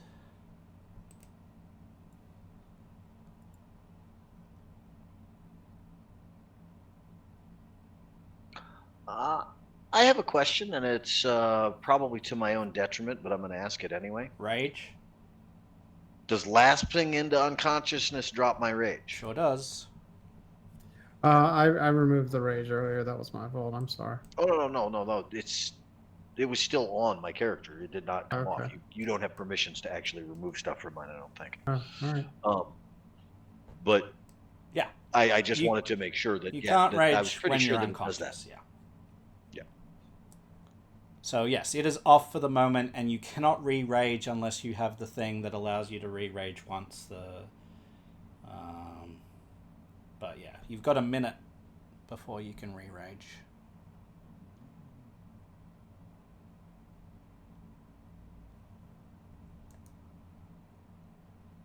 All right, so you stand up. That's all your turn, isn't it? Because you stood up. You. Yeah, I'm done. I'm done. healed, That's everything and I can do. Yeah. So Thekard. Oops, sorry, my bad. Thekard. So you are up the air 30 feet, grasped in its claws, Thekard. Do you have the ability to like quick alchemy like a gaseous form or something for yourself? No, because they Or don't have Featherfall? gaseous form as an option at this level. Featherfall? However, I do have the option to tell him that he's going to have an undelightful time, because I need him to go ahead and do this.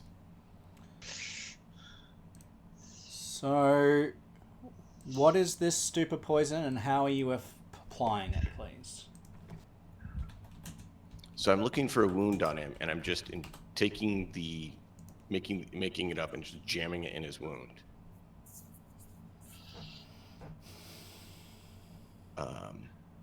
Rubbing salt in the wound, are you? Venomous Pretty creature much. though, might be immune to poison entirely. It's still worth a try. So it is an injury effect. It is a alchemy consumable incapacitation injury poison sleep. Yeah.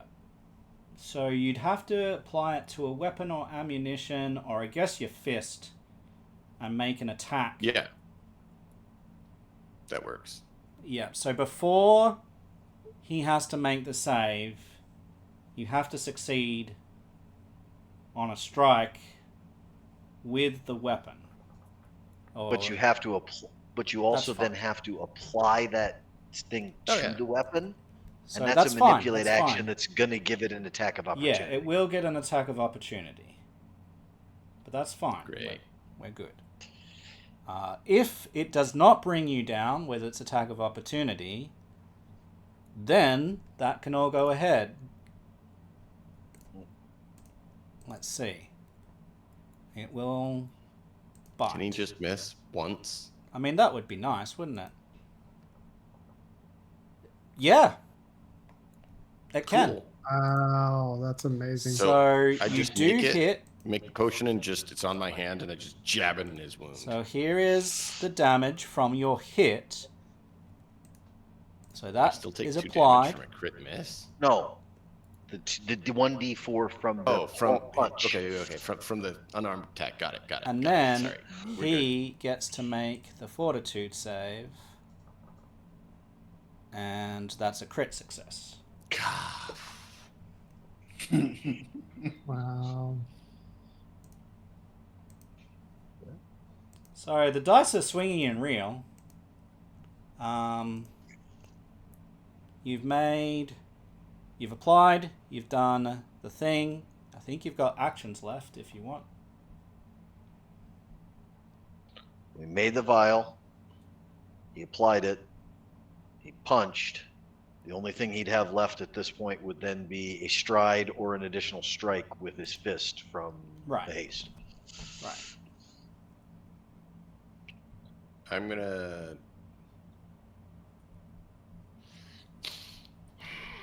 Grab on so he can't drop you. Yeah, Actually, use not the a bad strike idea. strike to grab him. That's a good idea. Grab him back. Yeah, athletics check. so grapple. Yeah.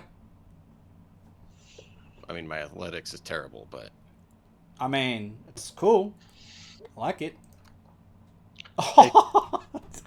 Sure. Why Ooh, not? Boy. You grab God on. damn. And he gets the untrained improvisation for that shit. Because it's not a trained skill. Okay. Okay.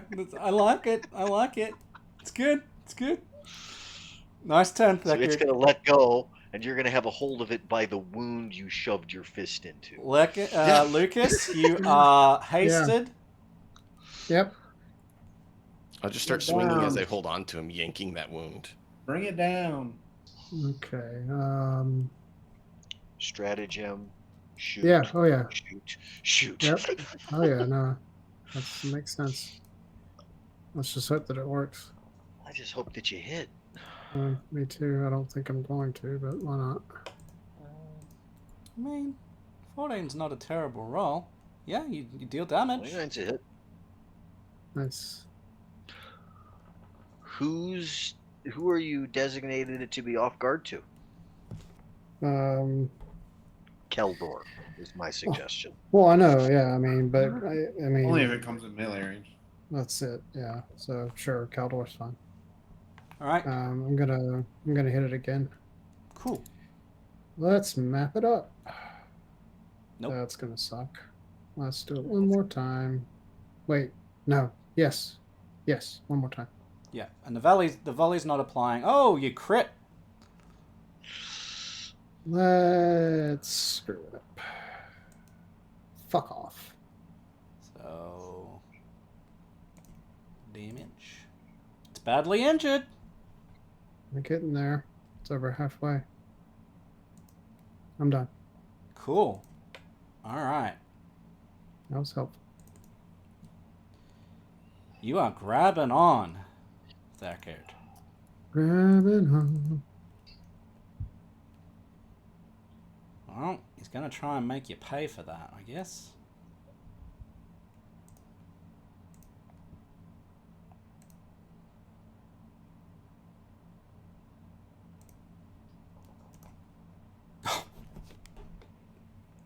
Yikes. Ouch. God damn, dude. You gotta laugh or you're gonna cry. Here's the damage. And I need you to make that fortitude save.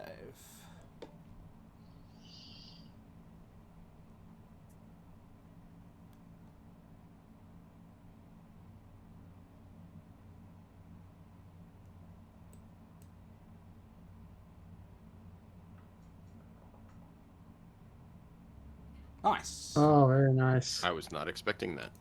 I wasn't either. So we just took 20 points of damage.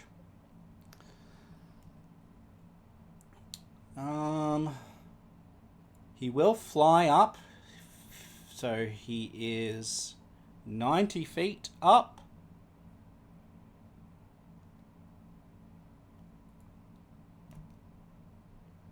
You are holding on. How do we do a contested athletics? I think we're just still... I mean, it would be a shove? I don't know. I don't know how to adjudicate that.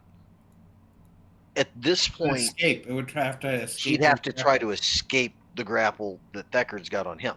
It's just a Okay. standard escape at this point. Alright, he'll try and do that.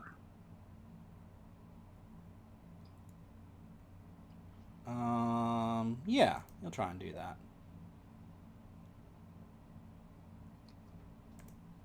Which that should take a map then as well, too, right? Alright, Deckard, you're gonna fall. Because we can't roll more than less of the crit most of this time. Yep. 90 feet. Can I arrest? Can I seize an edge? nothing to What grab. edge? Please. Toe. What edge? Where?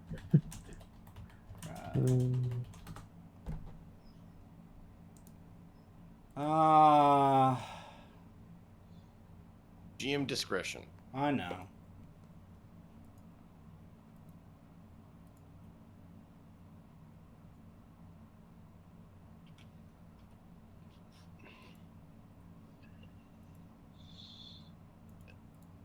Usually the climb DC. Yeah, see, that's assuming grabbing an edge is from falling from climbing at that point, then, not falling from being dropped. Well, I mean, I was thinking I have my hand in his side and he shoved me out. Could I use that same hand to grab on? But, like I said, I can see it being no as well. Yeah. It's cool. I'm gonna allow you the chance. The DC is pretty high. Cool. Acrobatics, right? Because it's falling. It is acrobatics or a reflex save.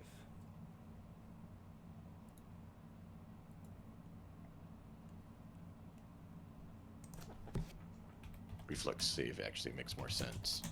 Yep. I mean, that's a pretty good check. It is going to succeed. So you do grab him. GG, Thecard.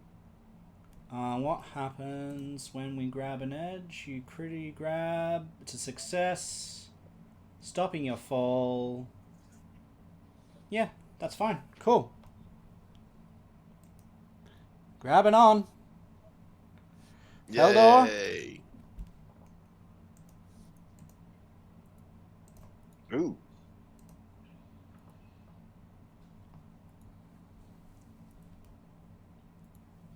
Unfortunately, you've been kind of gimped because you're mostly melee, but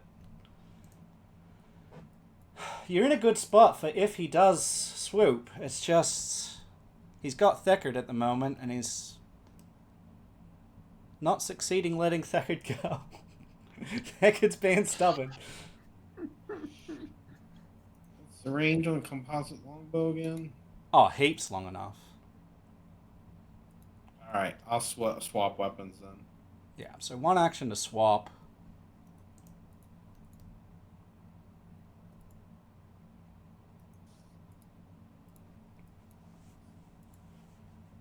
I know we're getting close. We're at time here. Shoot. We're good. I'm good to Yes. finish this combat. Yeah, me too. And I'm going to take a second shot.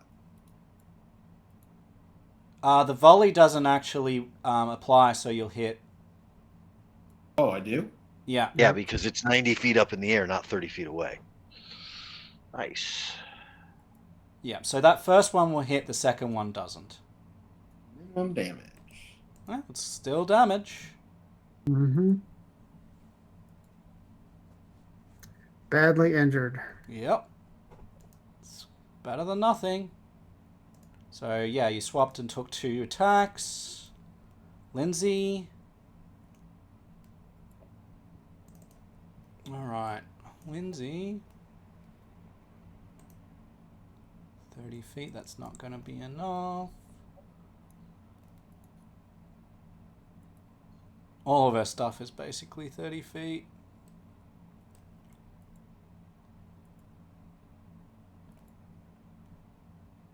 She will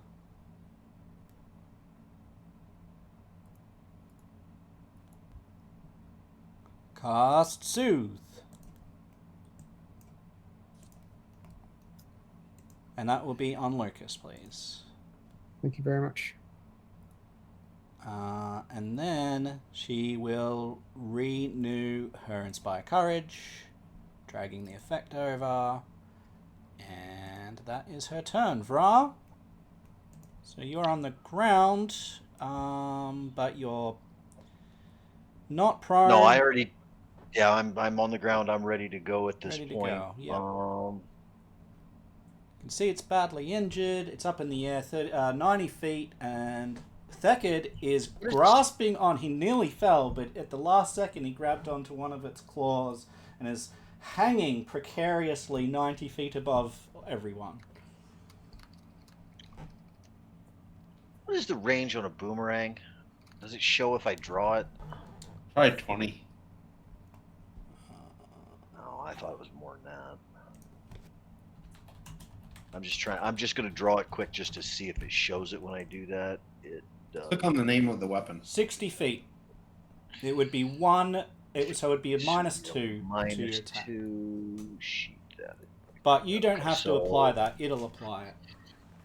Yeah, no, I get it. I'm just trying to calculate whether or not I even want to make the attempt to do this way. Yeah. Sure. It's 90 feet up. 5, 10, 15, and I'm going to position myself directly under where Thekard will fall from if he is dropped from here. So I'm going to move to there. I'm going to use a second action to draw my boomerang, and then I'm going to throw it, or swap to the boomerang, and then I'm going to throw out the wyvern. Okay.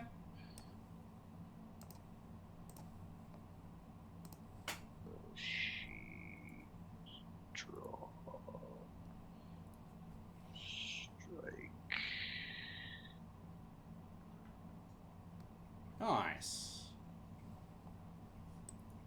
Now that doesn't have the -2 in it, but that's still a hit, right? That's absolutely a hit. Okay. Nice. And I position myself here for one specific reason. Yeah. I can throw boulders. I have reactive catch. Can I try to juggle Thekard if he drops down to within reach? Yes. I'm done. Alright. But I will Thekard. Right. You see Vra, like, looking up at you, ready to catch you. You think that's a bad idea. What do you want to do, buddy? It's near death.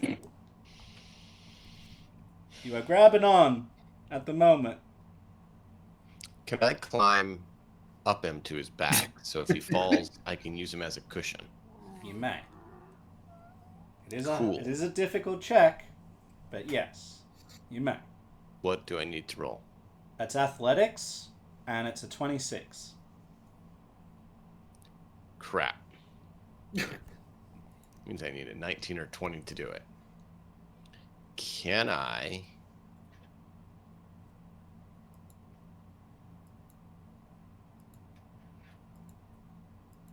make a form of the glue that I can make?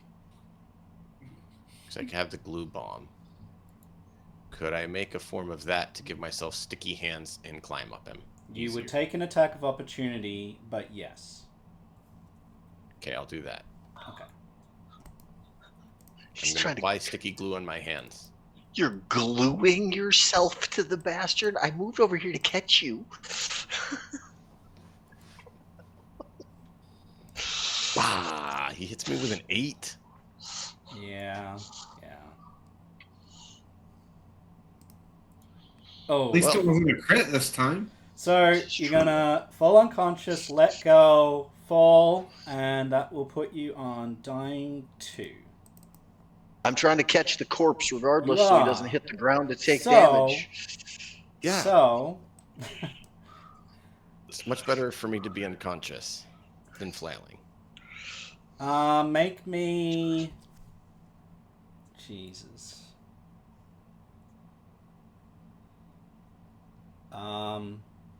Make me an athletics check. I guess. Why is this fighting with me right now? Quit it there.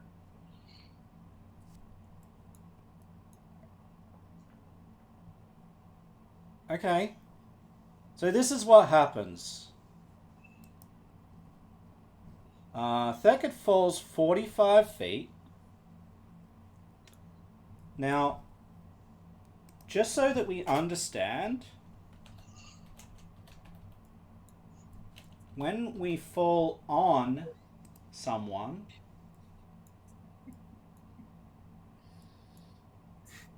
normally there's a injured too. reflex save, but you are intending to catch him. Yes. You've succeeded.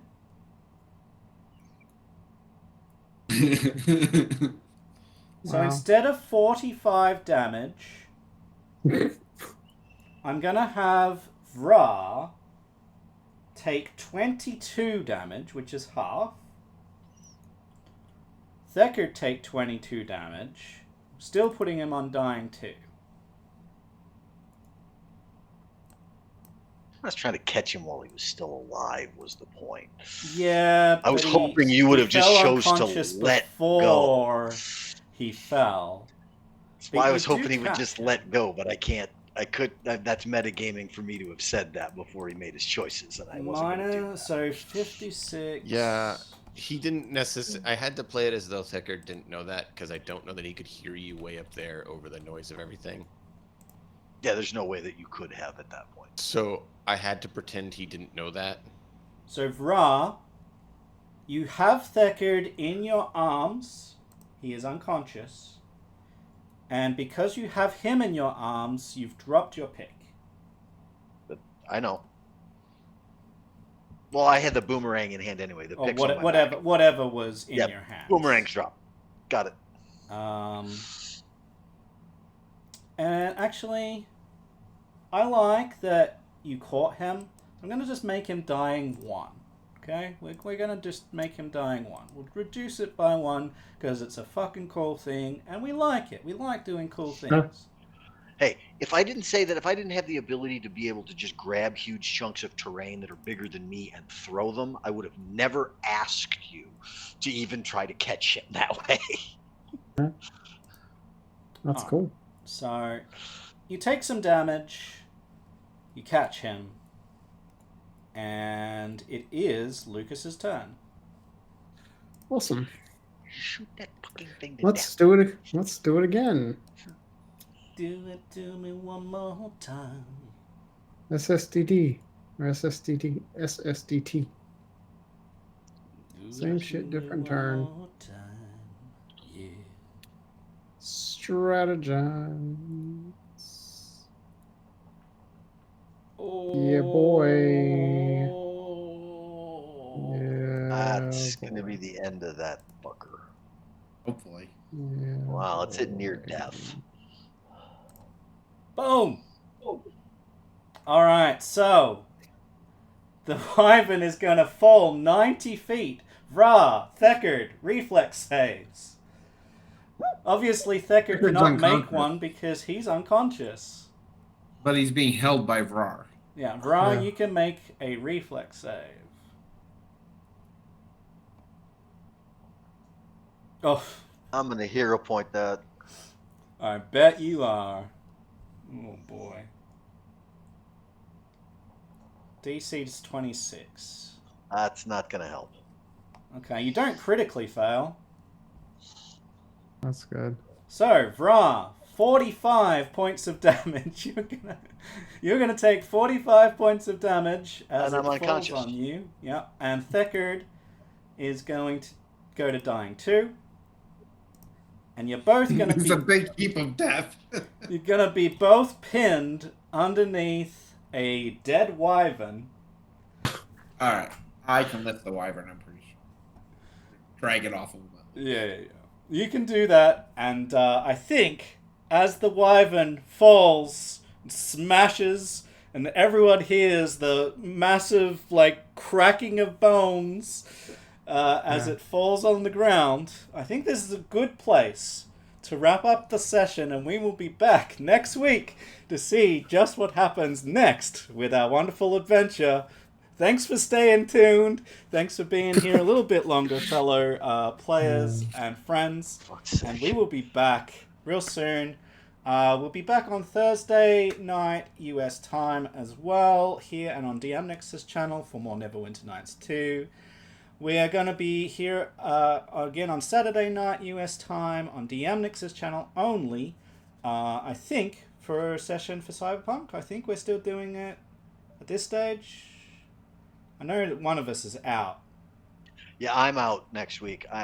This coming weekend, I'm not going to be available. It's going to have all kinds of people at the house, and I'm in a that's for the public Cyberpunk. space. So Yeah, that's for Cyberpunk, yeah. So, it's been a great pleasure to have you all. We're going to jump to the end and have a raid out. I need to go do that. Let me jump to there. Let's see who all is about. We need to mute that.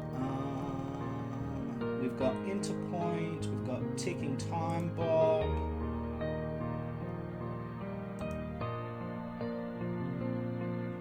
Let's go to Ticking Time Bomb. Alright, so guys, as always, look after yourselves. Be kind to one another. And we will see you hopefully real soon. Give your love to Ticking Time Bob here. They are playing tabletop RPGs Pendragon called Salisbury Anarchy. Go and give us a love, share the love with them, and we will be back real soon. Look after yourselves. From me, Matt Mahan, from all of us here. Have a good one. Bye-bye!